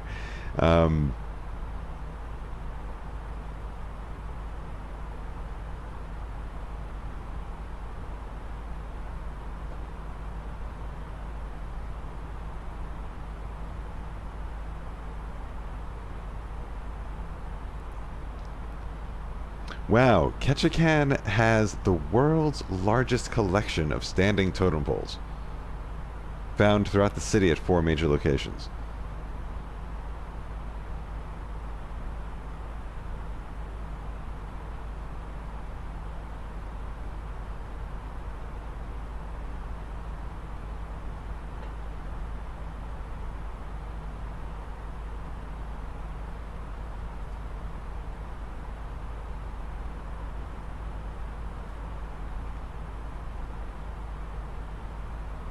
Yeah, I feel like I need to. I've never been to Alaska. It's been on my list for a long time. Should have done it while I was living on the West Coast. That would have been a lot easier. But it's just like, I don't know, I'm just so fascinated by how people live in these, you know, far more remote and colder climates. But this looks like such a charming town.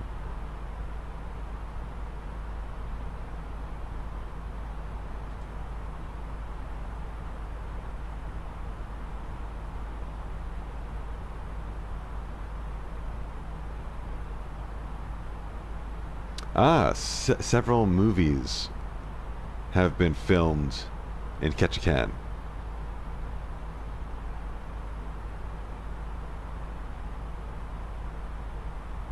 I've never seen any of them. But episodes of The Love Boat and Baywatch have been filmed here. And an episode of Mythbusters, where the team sees if a ship made out of ice and sawdust can really float.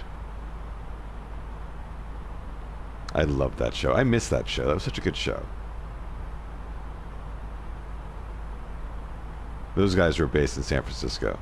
They used to do a lot of their myth busting at the Alameda, the decommissioned Alameda Air Force Base, or Naval Base, that has a long abandoned runway that was actually accessible to the public. They would do like flea markets there every so often on the runway.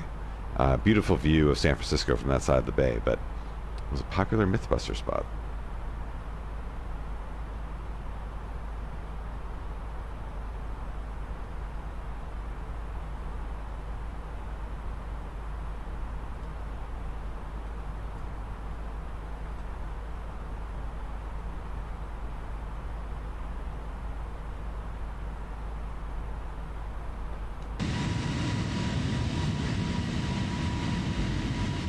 Clouds starting to clear up a little bit.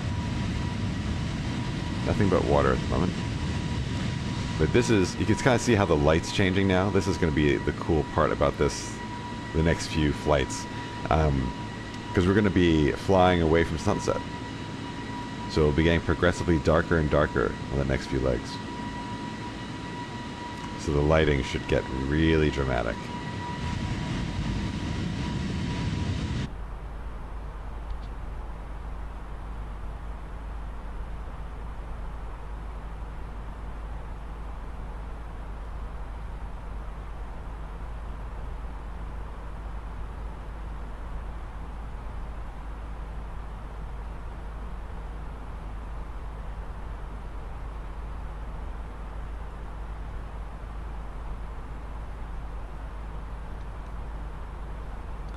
Alright, so we're still on track for 27 past the hour.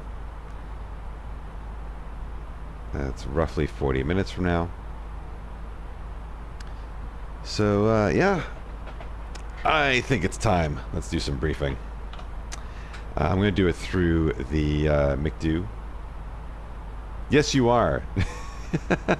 You're the first person I've told about it. So thank you for joining.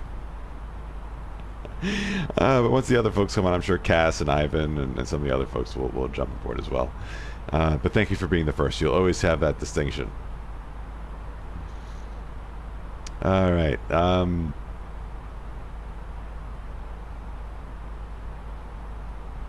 What was I doing? Oh yeah. Weather. Weather. Let's get some weather information. Let's clear our alternates. Let's clear our anchorage because we don't need that. And let's go ahead and get that. Wait for the message to come through. I'll take this opportunity to hydrate.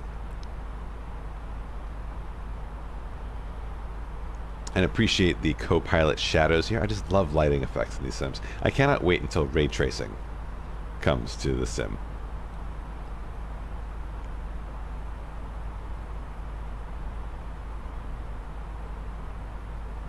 So well done, this cockpit. Anyway.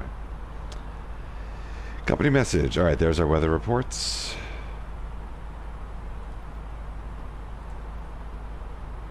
Alright, that's fairly... Oh, I mean, it's within the last hour. Okay. Let's go ahead and print that out. Yes, DLSS, please. More frames. Frames for days. Alright, so that real pilot had me the last time go through the top hat thing. So let's see if I can do it myself. Oh, what? Something just happened. Red Devil, thank you for the... Oh no, wait, hold on. Wait.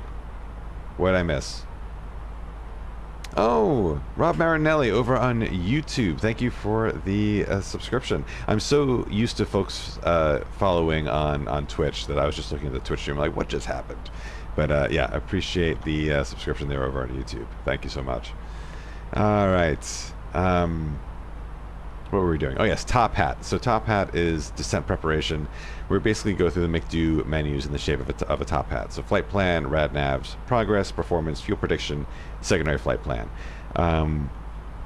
So we'll start with flight plan. This is already set up. We can just confirm that's set up correctly. We are taking runway 11 based on the wind reports. That still makes the most sense. And we're doing the ILS Zulu, which starts at Pooty and then goes to Wetzal and then to the runway.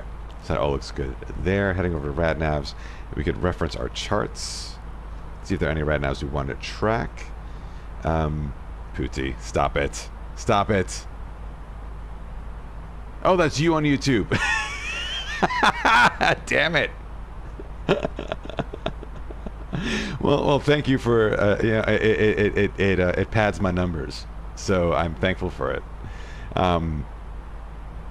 I also follow with my personal account, so yes, one of those followers is me as well. All right, back on track. Looks like Clam Cove, NDB. Let's see if there's anything else that makes sense.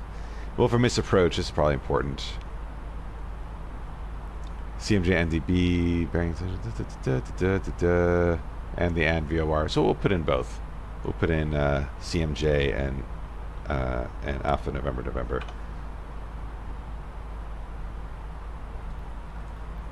CMJ on the NDB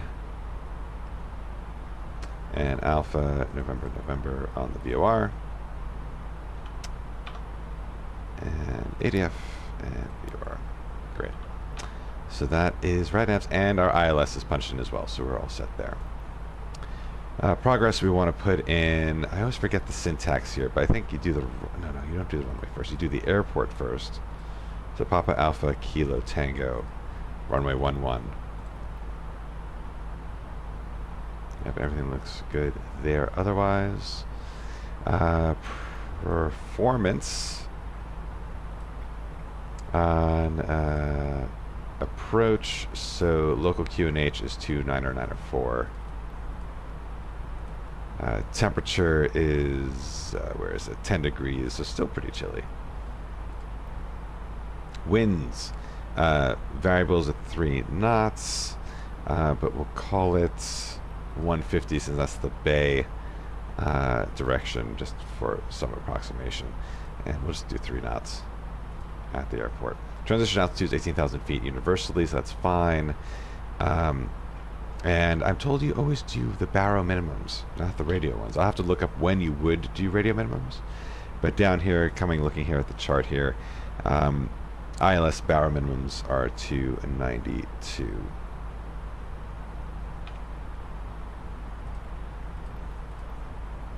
And now here's a decision to make. Are we going to do a full flaps configuration, or are we going to save some gas with a flaps 3? So to figure this out, we should look at our landing calculator. And what is this? Papa Alpha Kilo Tango. Pull data from OFP. We'll update that to the latest information. Actually, you know what? If I change this from OFP to METAR, let's try that. Okay, that seemed to work. I don't know. 29904, is that right? Yeah, that seems to be working. Alright, runway altitude. Reference our charts.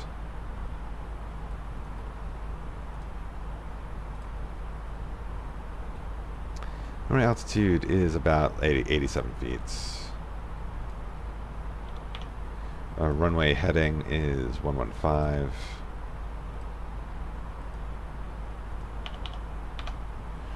Gonna assume runway condition is dry. We'll say slope is 0. It's pretty flat. And runway length in feet. What do we got? 7,500. Approach speed according to... well, if we do configuration 3, approach speed will be 141. Will be a little faster.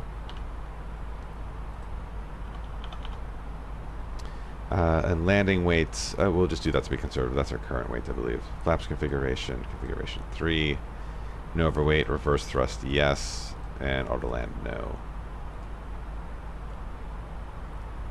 Medium braking. So low would be more comfortable if we did full flaps. We could do low braking. So, alright, you know what? I know we've been enjoying the flaps 3 thing lately, different sight picture and all that, but I think let's make this a comfortable landing. So we'll do full flaps, slower approach speed. Burn a little more fuel, but that's fine.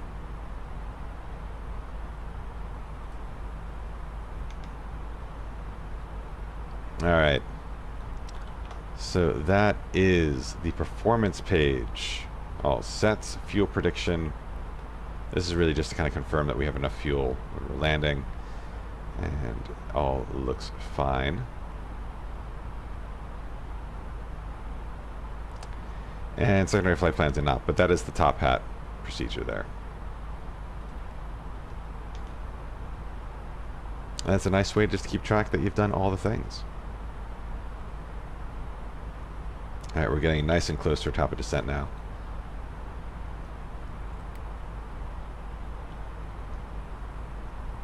And we're going to go straight down to 3,000 feet.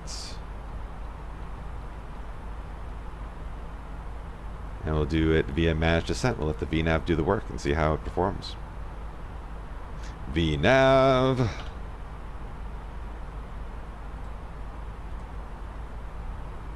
Looking at our vertical profile again. We'll get down to 3,000 feet by PUTI.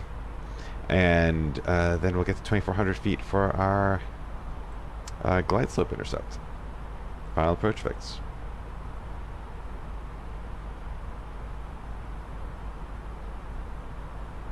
So PUTI is less than 10 mile final, so we'll definitely want to start configuring well in advance of that.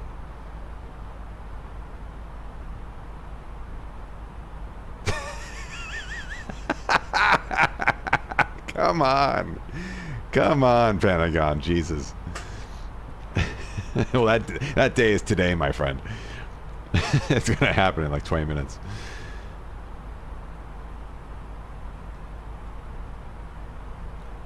One might say, once you've passed PUTI, you've gone too far. That was terrible. I apologize.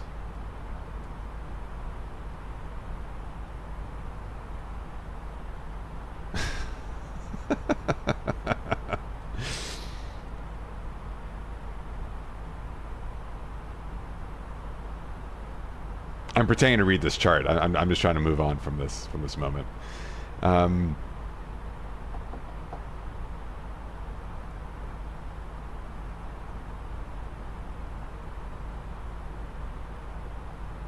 All right, I think we're good. I think we are fine. Leave that chart up for now. And yeah, about 50 miles now from top of descent, so we're getting close. We should be able to see land at this point, and we do. That's a volcano. Look at that. Oh, that's so cool. Yes.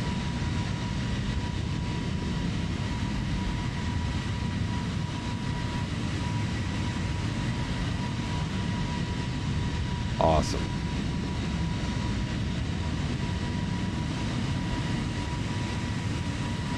I will say the sim is smooth as hell right now. Hey, Kostiker. How is it going? We've been having a fun old time on the stream tonight. Heading to Ketchikan. This will be my only stream of the week because I just got back from a holiday and I'm going on a business trip on Thursday, so.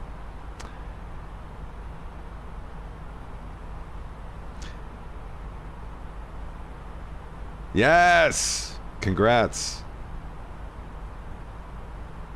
I just went through Top Hat, by the way, so thank you. I remembered from the previous lesson.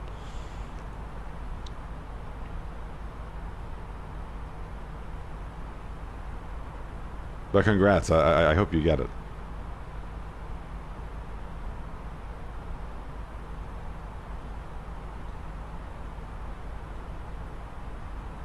But yeah, we're trying out the new Sim Update 9 tonight. It has tons of bug fixes and little additions. The ones that are probably most noticeable to us are just like minor performance improvements, and like I'm not exactly getting more frames, but it does feel incredibly smooth, and the clouds definitely look a lot better. The one thing that's been a little annoying about the update so far is the texture pop-in we've been noticing periodically. Although already it seems I'm not seeing it as much. Oh, but then, no, there it is. It's still happening a little bit. But yeah, we'll see if that improves as my rolling cache kind of fills up. But it's looking nice.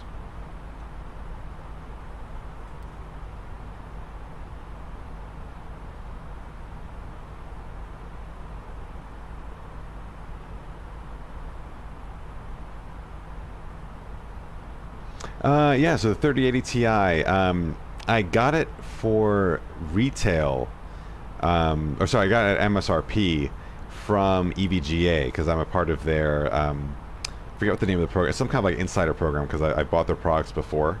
So I was able to get myself into a queue that when one became available, I was able to buy one directly from the manufacturer at MSRP. So I did not pay a premium on it. I'm struggling to remember what it was, but I want to say it was like maybe 1,200 and change. But on the open market, I mean, I'm sure prices are still crazy. I got very lucky.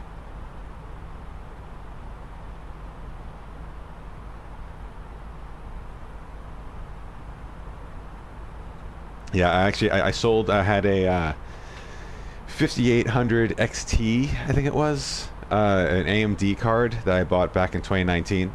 And I sold it for pretty much what I paid for it. So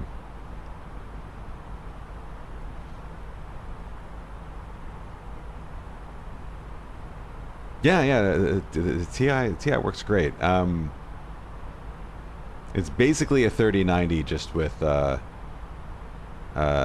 what's the term? I used to know this so well because I was reading up on it at the time, but I think just fewer CUDA cores, I think, is like the main difference.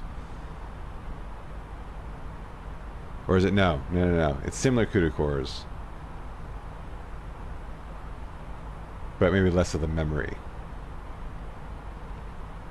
Oh, okay. Well, let's see you around Kosek. Thank you for popping in. And let us know how it goes with LATAM.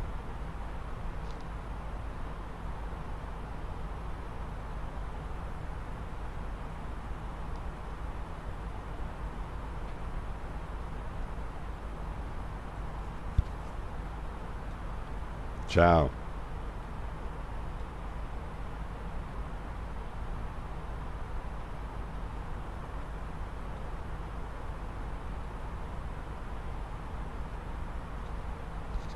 All right.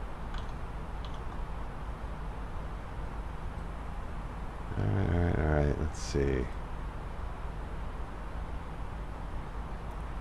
It's pretty quiet on ATC tonight. I would expect more controllers to be online on the West Coast right now, but just not seeing it.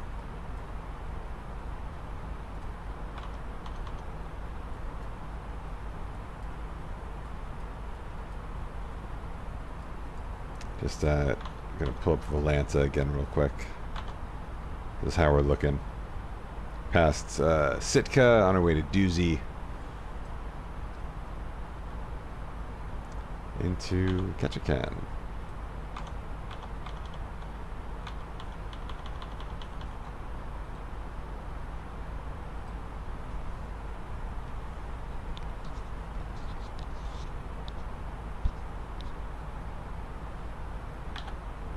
That's right, yeah.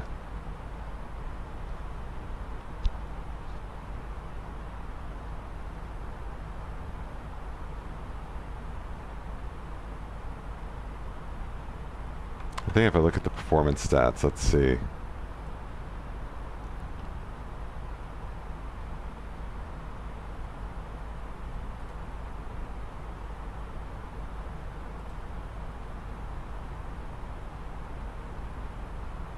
Yeah, it's not currently, this is not telling me exactly how much memory I'm utilizing.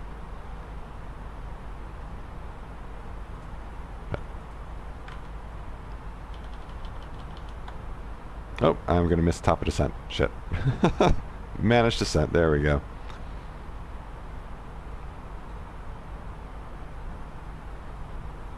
Let's take a look here. So there's the VNav working, matching our speed. And it's letting us go all the way to flight level 3000. Or flight level 30, rather.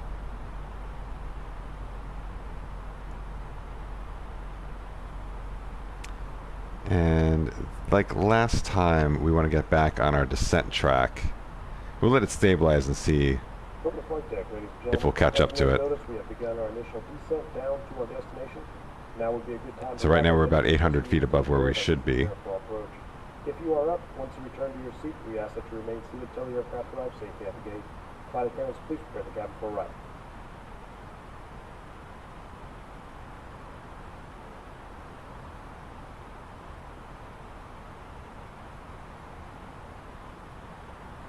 Yeah, so if that starts getting away from us, we'll want to use some speed brake, but let's see if we can catch up.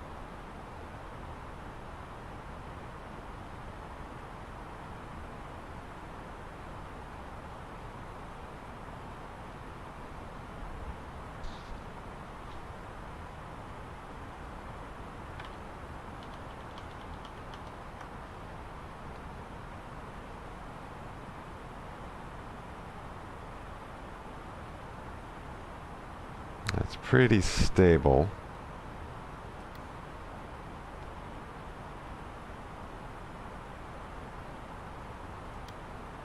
Not getting any further away, not getting any closer. So let's pull some speed brake.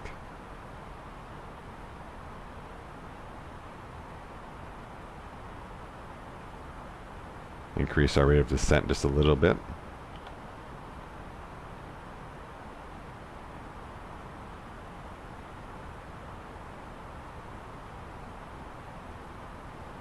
There we go, and we're starting to catch up. And we can take a look at the lever. It's just taking a little bit of speed brake. Just a little bit, like it's barely moved down.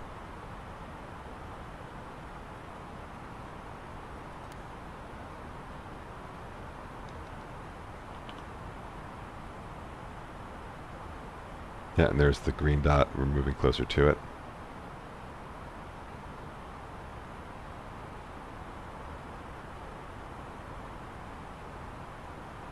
And once we're on top of it, we'll let that speed brake go back.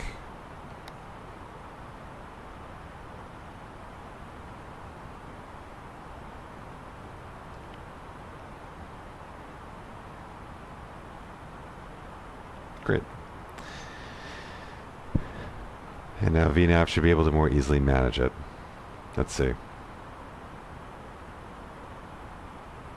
Wave descent is pulling back a little bit.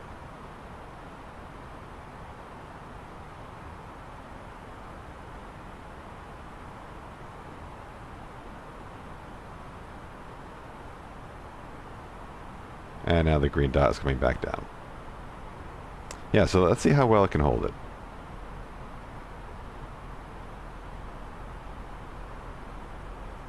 If we're on track with our descent, our speed will want to be in the magenta range, and this green dot will want to be right on our altitude tape.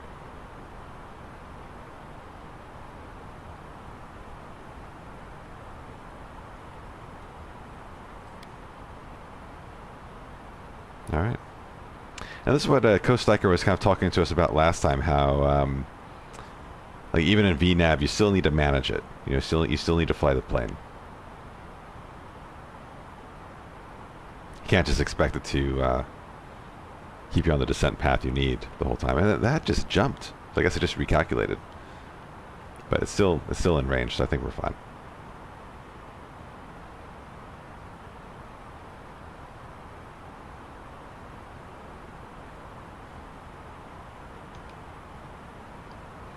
Alright, since we're cleared to below transition level, let's go ahead and put in local QNH. I'll just cheat here and just see if the QNH is updated. And it has. We do have new METAR information, 29905. So, coming up here, 29905. Turn on constraints.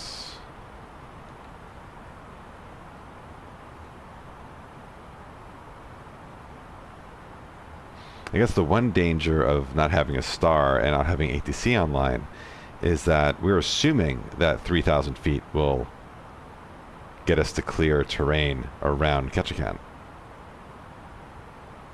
And our terrain radar does not work in this mod, so we'll have to visually manage that if it looks like we're getting too close to the peaks.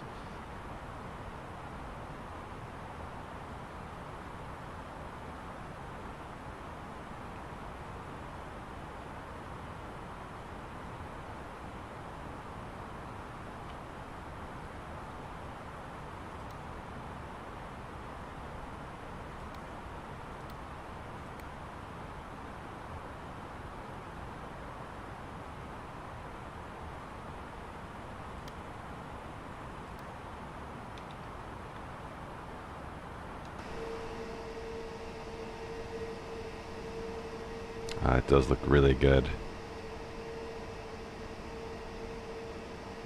Just ignore all the texture popping. And it looks great.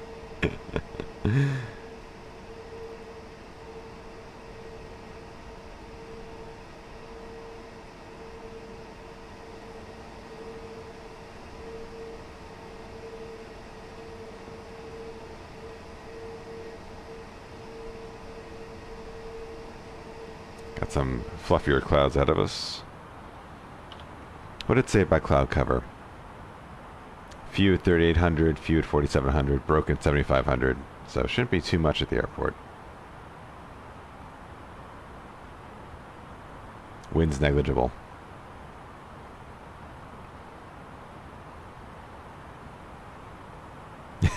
Yeah, I guess so.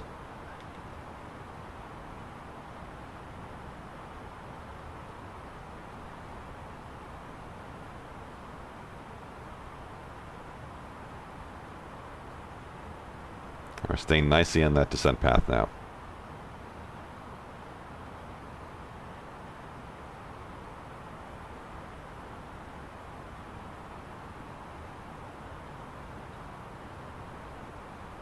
And we're about we're picking up we're about 90 miles from the VOR.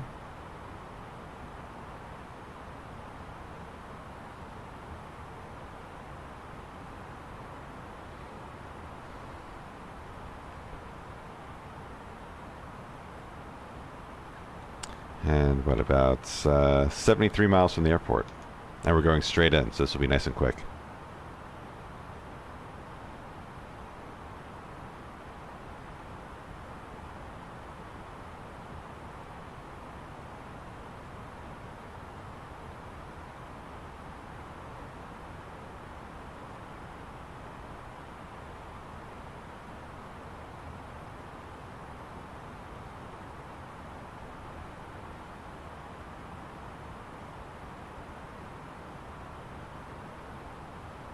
Try to do low braking.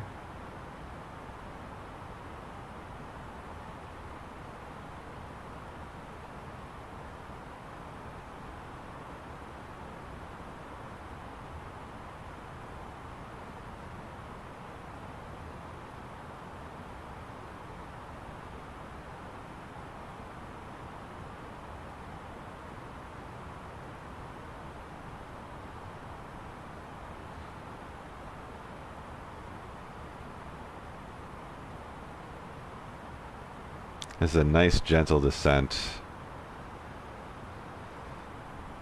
Staying relatively level, pretty slow to kind of stay on that path.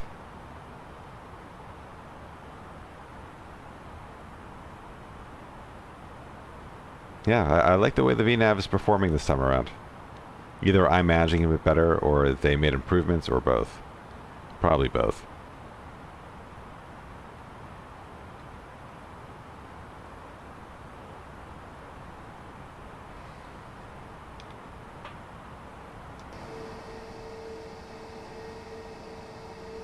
So we've got a nice collision path right for that cloud. And as the sun gets lower and lower, this is just getting prettier and prettier. Look at that. Just look at that reflecting off of the... That's just so nice. Come on.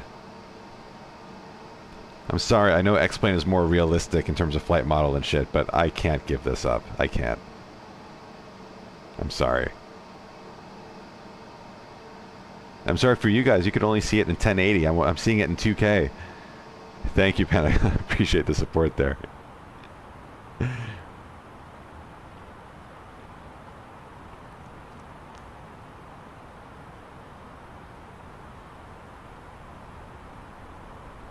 Yeah, so it looks like we're well ahead of where we need to be on altitude.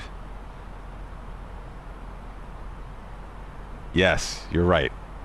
The Asobo devs, like, I forget where they mentioned this, but I heard it mentioned they consider this a 10-year project. Like, they're going to keep improving this thing. I'm excited. I'm excited about what's to come. But right now, what's coming are these clouds. And it's going to be a trip to fly through. I'm going to have to get the seatbelt sign on because it's probably going to get a little bumpy.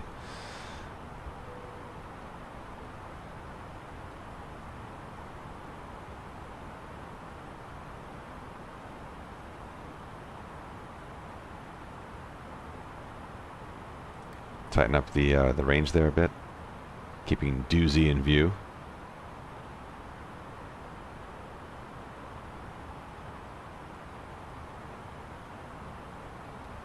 Have a sip of coffee.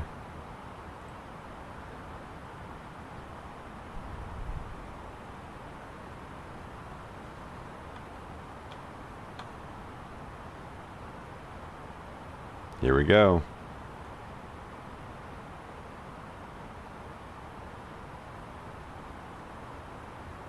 Oh, so cool. So cool. Oh, man. What the hell? Lovely. Absolutely lovely.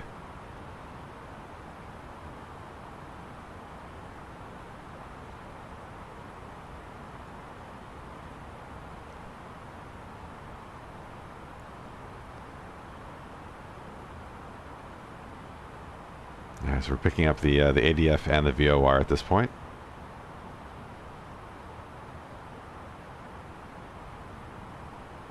Next will be our 10,000 feet checks.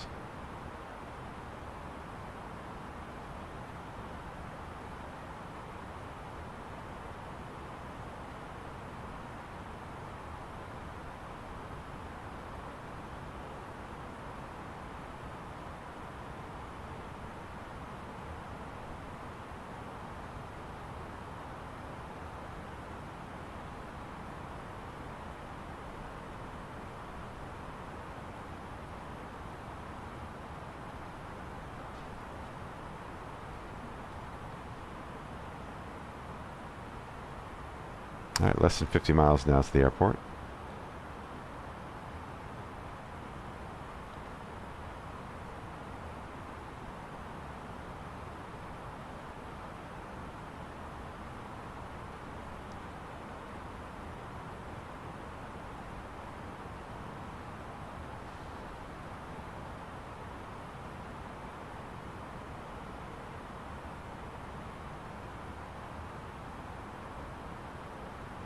And we should see VNav slow us down to the speed restriction of 250 knots. There it is.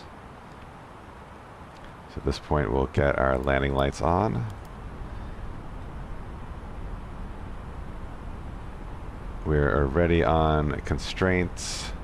Get the landing system on at this point.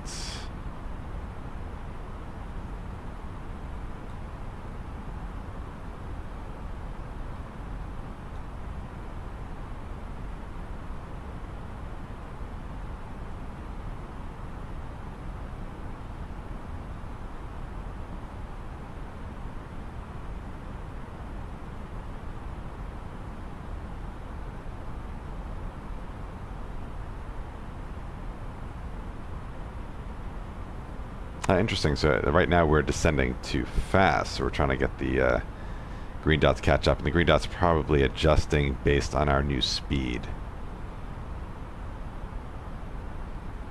Ah, there it is. There's the landing prediction feature. So yeah, if you type in !predict and then you type in the expected feet per minute you think I'll hit, we'll see how close you get. Oh, you're kind. You're kind. That I appreciate your faith in me with that number.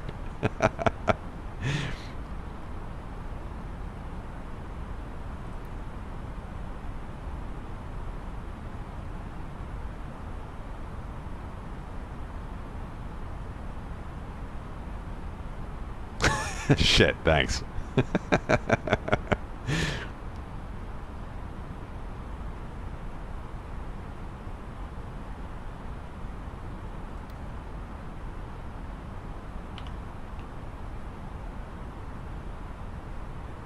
Okay, so it really looks like it's trying to get us down like just in time. Like we're going to be hitting 3,000 right at Putty. Putti. Putai?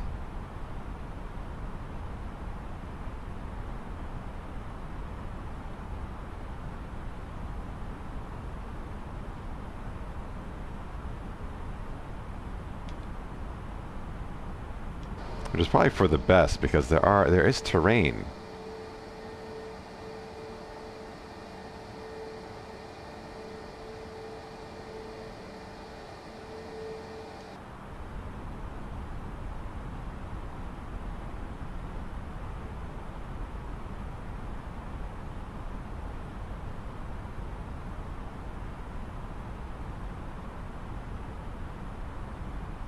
Let's do our approach checklist. Briefing is confirmed. ECAM status is checked. Landing distance is confirmed. Seatbelts are on. Bow ref is set to 292. 299.5. Minimums are set to 292. Engine mode is set to normal.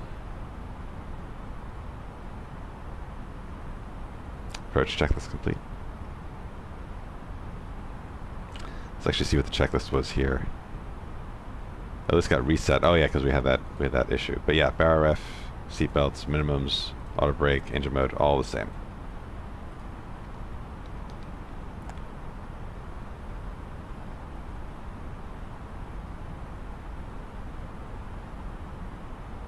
All right, we're just coming up on 20 miles to the airport.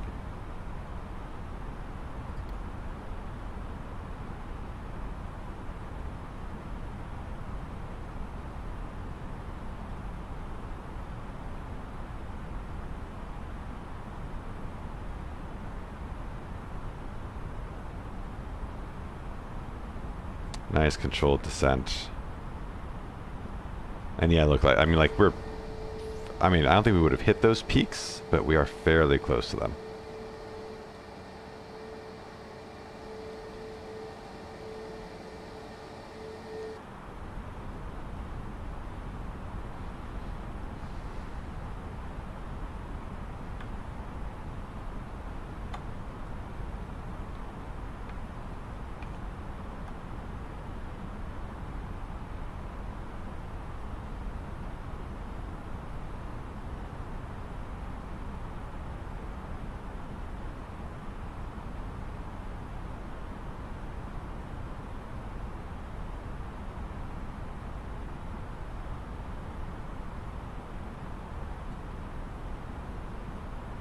Alright, we're not picking up the ILS yet. About 18 miles out. There it is. Speak of the devil.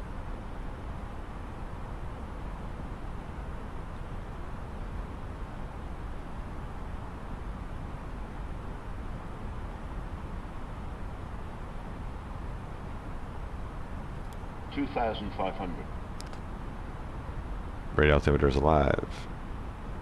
Ah, and we can see the runway in the distance. That's where we're heading.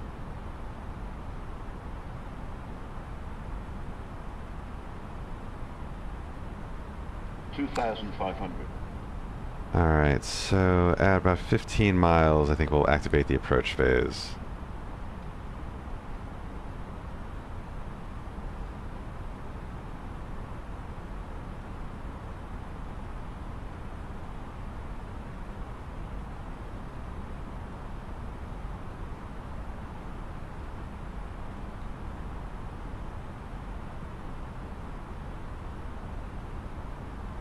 Actually,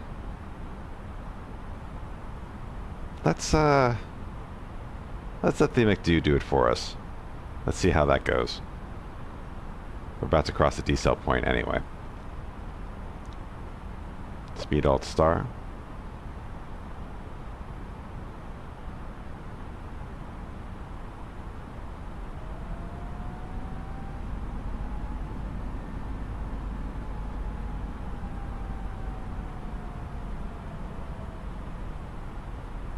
There's the approach phase, and we'll get down to 2400 to intercept the final approach fix. So it's going to hold our 3000 constraint until we pass the waypoint, then it will let us down. Get us down to green dot speed, and then we'll start configuring.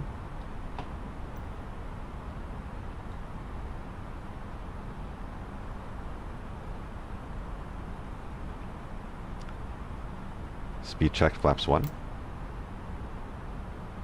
We'll activate the approach.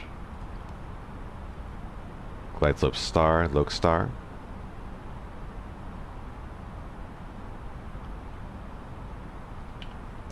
Just double check the chart there for, what am I looking at? Sorry, 2,500. Radio altimeter is alive. We're looking at climb to 5,000 for missed approach, so we'll get that in there. I don't know why we're speeding up.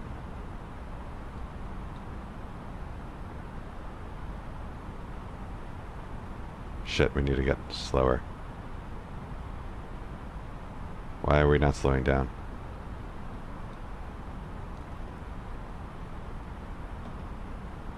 Alright, speed brake. A lot of speed brake.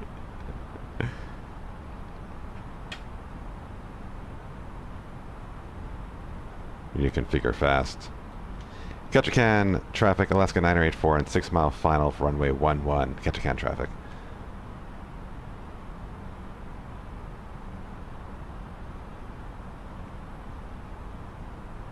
Seriously, why are we not slowing down?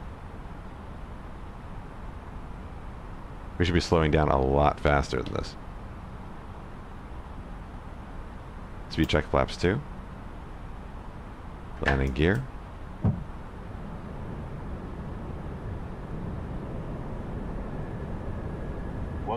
Flight attendants, please prepare for that. 1,000.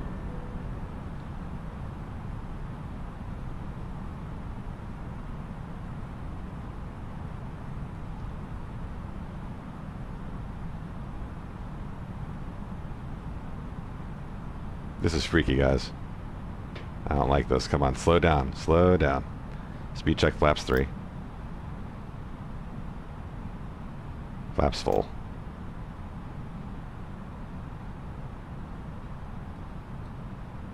$500. Are we in the flaps? Landing memo no blue. Landing checklist 100 complete. above. 300. 300. That was so weird. Minimum Continue. 200, 100, 50, 40, 30, 20, 10, 5. Oh!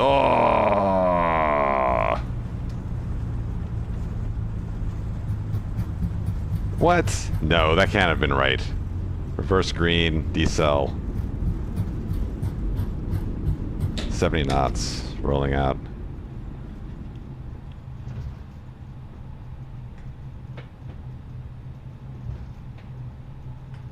That, there was no way in hell I hit that. It was way harder than that. I'm sorry.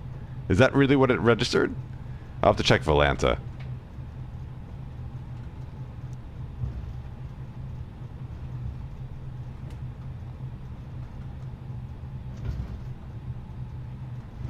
Alright, here's taxiway Alpha.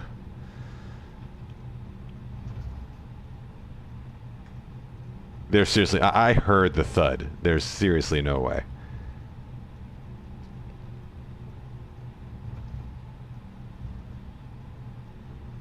Oh, that town looks cute. That town looks cute. We'll take a closer look in a second, but let's just go clear the runway. Ketchikan traffic, Alaska 984 is clear of runway 11. Ketchikan traffic. All right, let's get the parking brake on while we're sitting here. Get our lights off.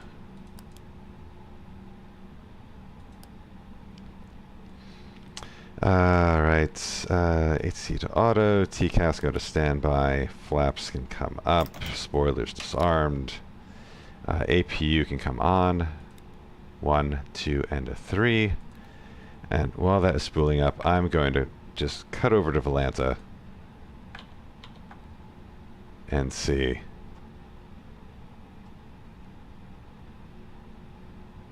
Maybe we can only see the stats once the flight is done.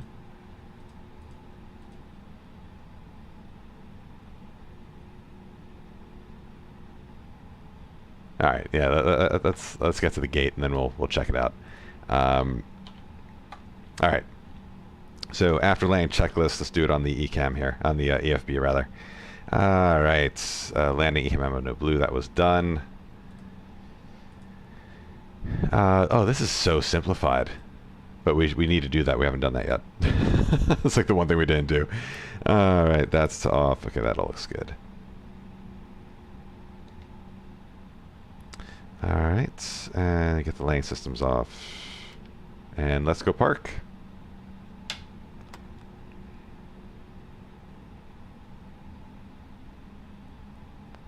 This looks like such a cute town. I'm impressed. Actually, hold on.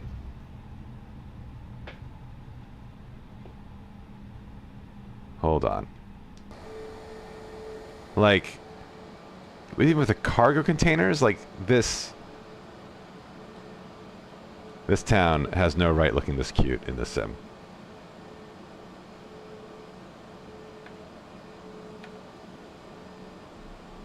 Getting some screenshots there.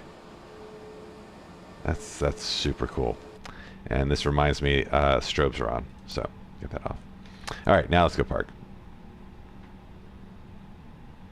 I feel like they've definitely made improvements to the programmatically generated airports. This is not...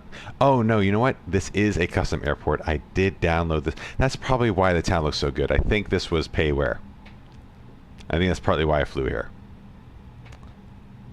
So I may have been giving the default sim too much credit. I think that is a part of the payware package I bought.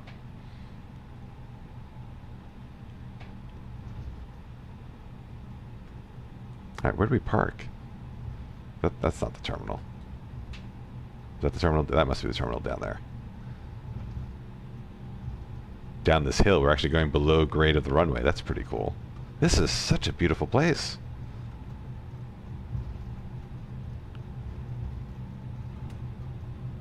And we're gaining a lot of speed on this hill. Let's put some brakes. Alright, and you know what? This is a surefire sign this is payware, because those planes we're seeing are not VATSIM planes, and I have no AI traffic loaded. So this is coming with the scenery. Mo Daddy, no way! From Seattle to Ketchikan. What inspired you to do it?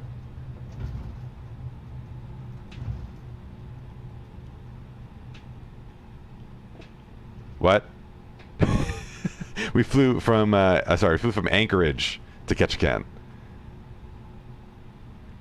I said Seattle, didn't I? I have Seattle in the mind. That's where we're going next. Okay, gotcha.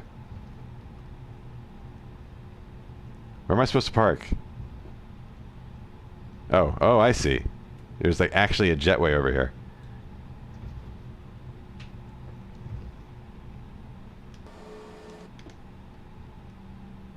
Alright, let me get these lights off so I don't blind anybody.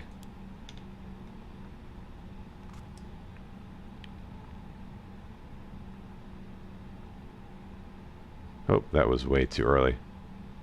We can fix this. We can fix this. This is nice scenery, guys. And look, this is actually an Alaska jetway. Oh, this feels so authentic. That's hilarious. So what inspired you to fly Alaska today?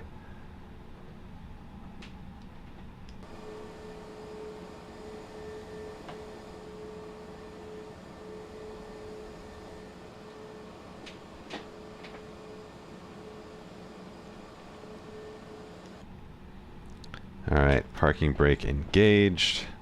APU is on. APU bleed is active. So engines can come off. And seatbelts off.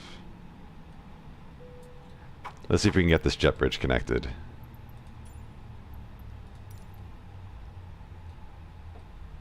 It might just be for show. That looks like very static. Right? That doesn't look like it's going to connect. But that's fine. That's fine. Let's at least get ground power.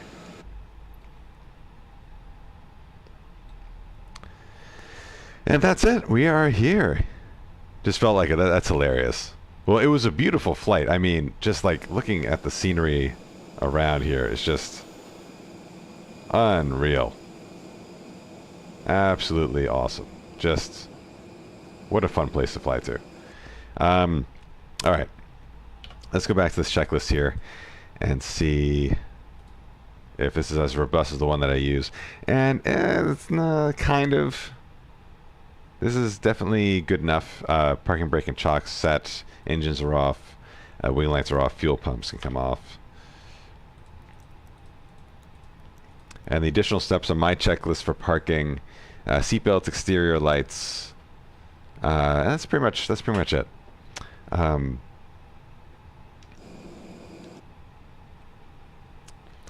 Good question. Looking at what we have left. So this is leg 48. The last leg will be 54. So we have, I can't do math. We have 6 flights left. 6. Seattle, San Francisco, Salt Lake, CU Gateway. And the reason why I'm going to the CU Gateway is because the ICAO code for that airport is literally this. And I think it's fucking hilarious. So I want to fly there. And then from CU Gateway, we're going to Detroit and then Newark. That's the rest of it. So this will be my last stream of the week. I'll be back on maybe over the weekend because I'm going away for business. Actually going to Seattle on Thursday. So won't be able to stream again this week. But yeah, we'll probably finish this around the world journey in May, and then we'll have to find something else to do. All right. So now that we're here and this checklist is done, let's secure the aircraft. Let's do the whole thing. Hire you for what? Let's see, oxygen. Oxygen come off. Emergency exit lights, batteries, EFBs. Yeah, this is a very simple version of the checklist I have. So I'll just go ahead and do it by memory, and then we'll do the checklist to make sure we've got everything set. So get all that off. External power is available. Go over to external power. We'll shut down the bleed and the APU. Beacon come off. Strobes are off. Nav and logo come off. I said, well, unfortunately, I have no openings on my team at the moment. But yes, I do have a job outside of streaming. Goodness. All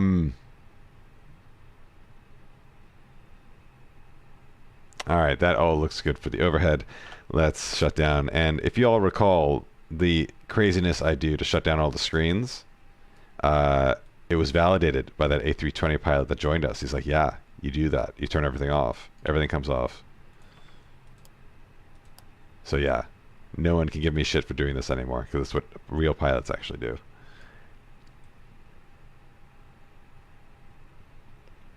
I'll definitely let you know.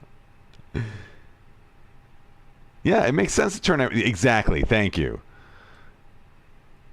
All right, so just over 2 hours of engine time. Like,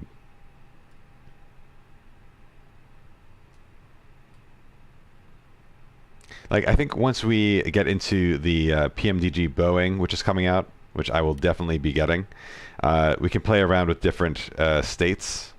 Like, we could do turnaround states and various like ground or APU power focus states.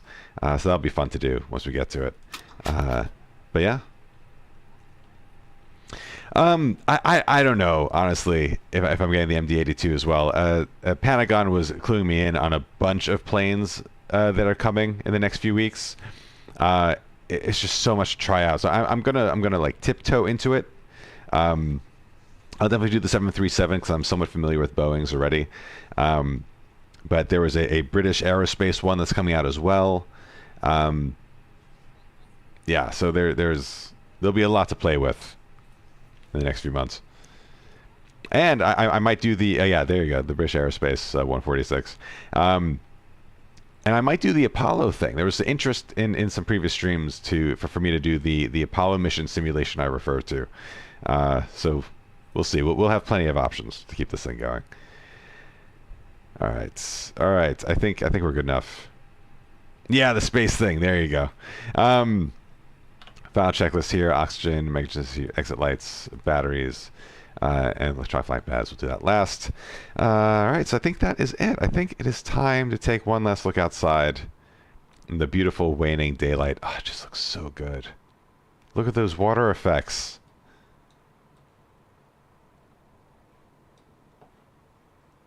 Okay, I'm sorry. I have to. Oh, well, shit.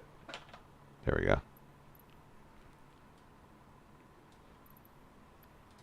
Gotta do some flyovers. Because this is just, like, look at this. Oh, just the lighting on this city. I dare say it is smoother than my buttery landing. Oh, which actually reminds me, we should check Volanta. And let's see what Volanta says my landing rate was. Yeah, all right, so Volanta says 338 feet per minute. 338 feet per minute. I think FlyLife Studio is full of shit. But what I like about this is that if you take an average of what FlyLife Studio said and what Volanta said, you get pretty much what Pentagon predicted. So Pentagon, I'm going to say you were bang on. But yeah, okay. So pretty. Turnaround. Oh, God. Just like letting that sun crest over the hill just a little bit. Panning down. Our little airplane there. Let's get some more of the bay. Oh yeah, that's it. This is I'm composing my shot right now. This is what's called composition in photography. So all right, I'm done. I'm done with this. But I'll hold it here. I'll just say this was a great flight. Thanks for joining me as always. Really appreciate your continued support. Looking forward to seeing you guys next week when we head to SeaTac. And hopefully once we get to the continental United States, we'll get plenty of ATC coverage. So there'll be a lot more activity during each phase of flight. But until then, have a wonderful week. Safe travels wherever you're going. This is Mike November Whiskey signing off.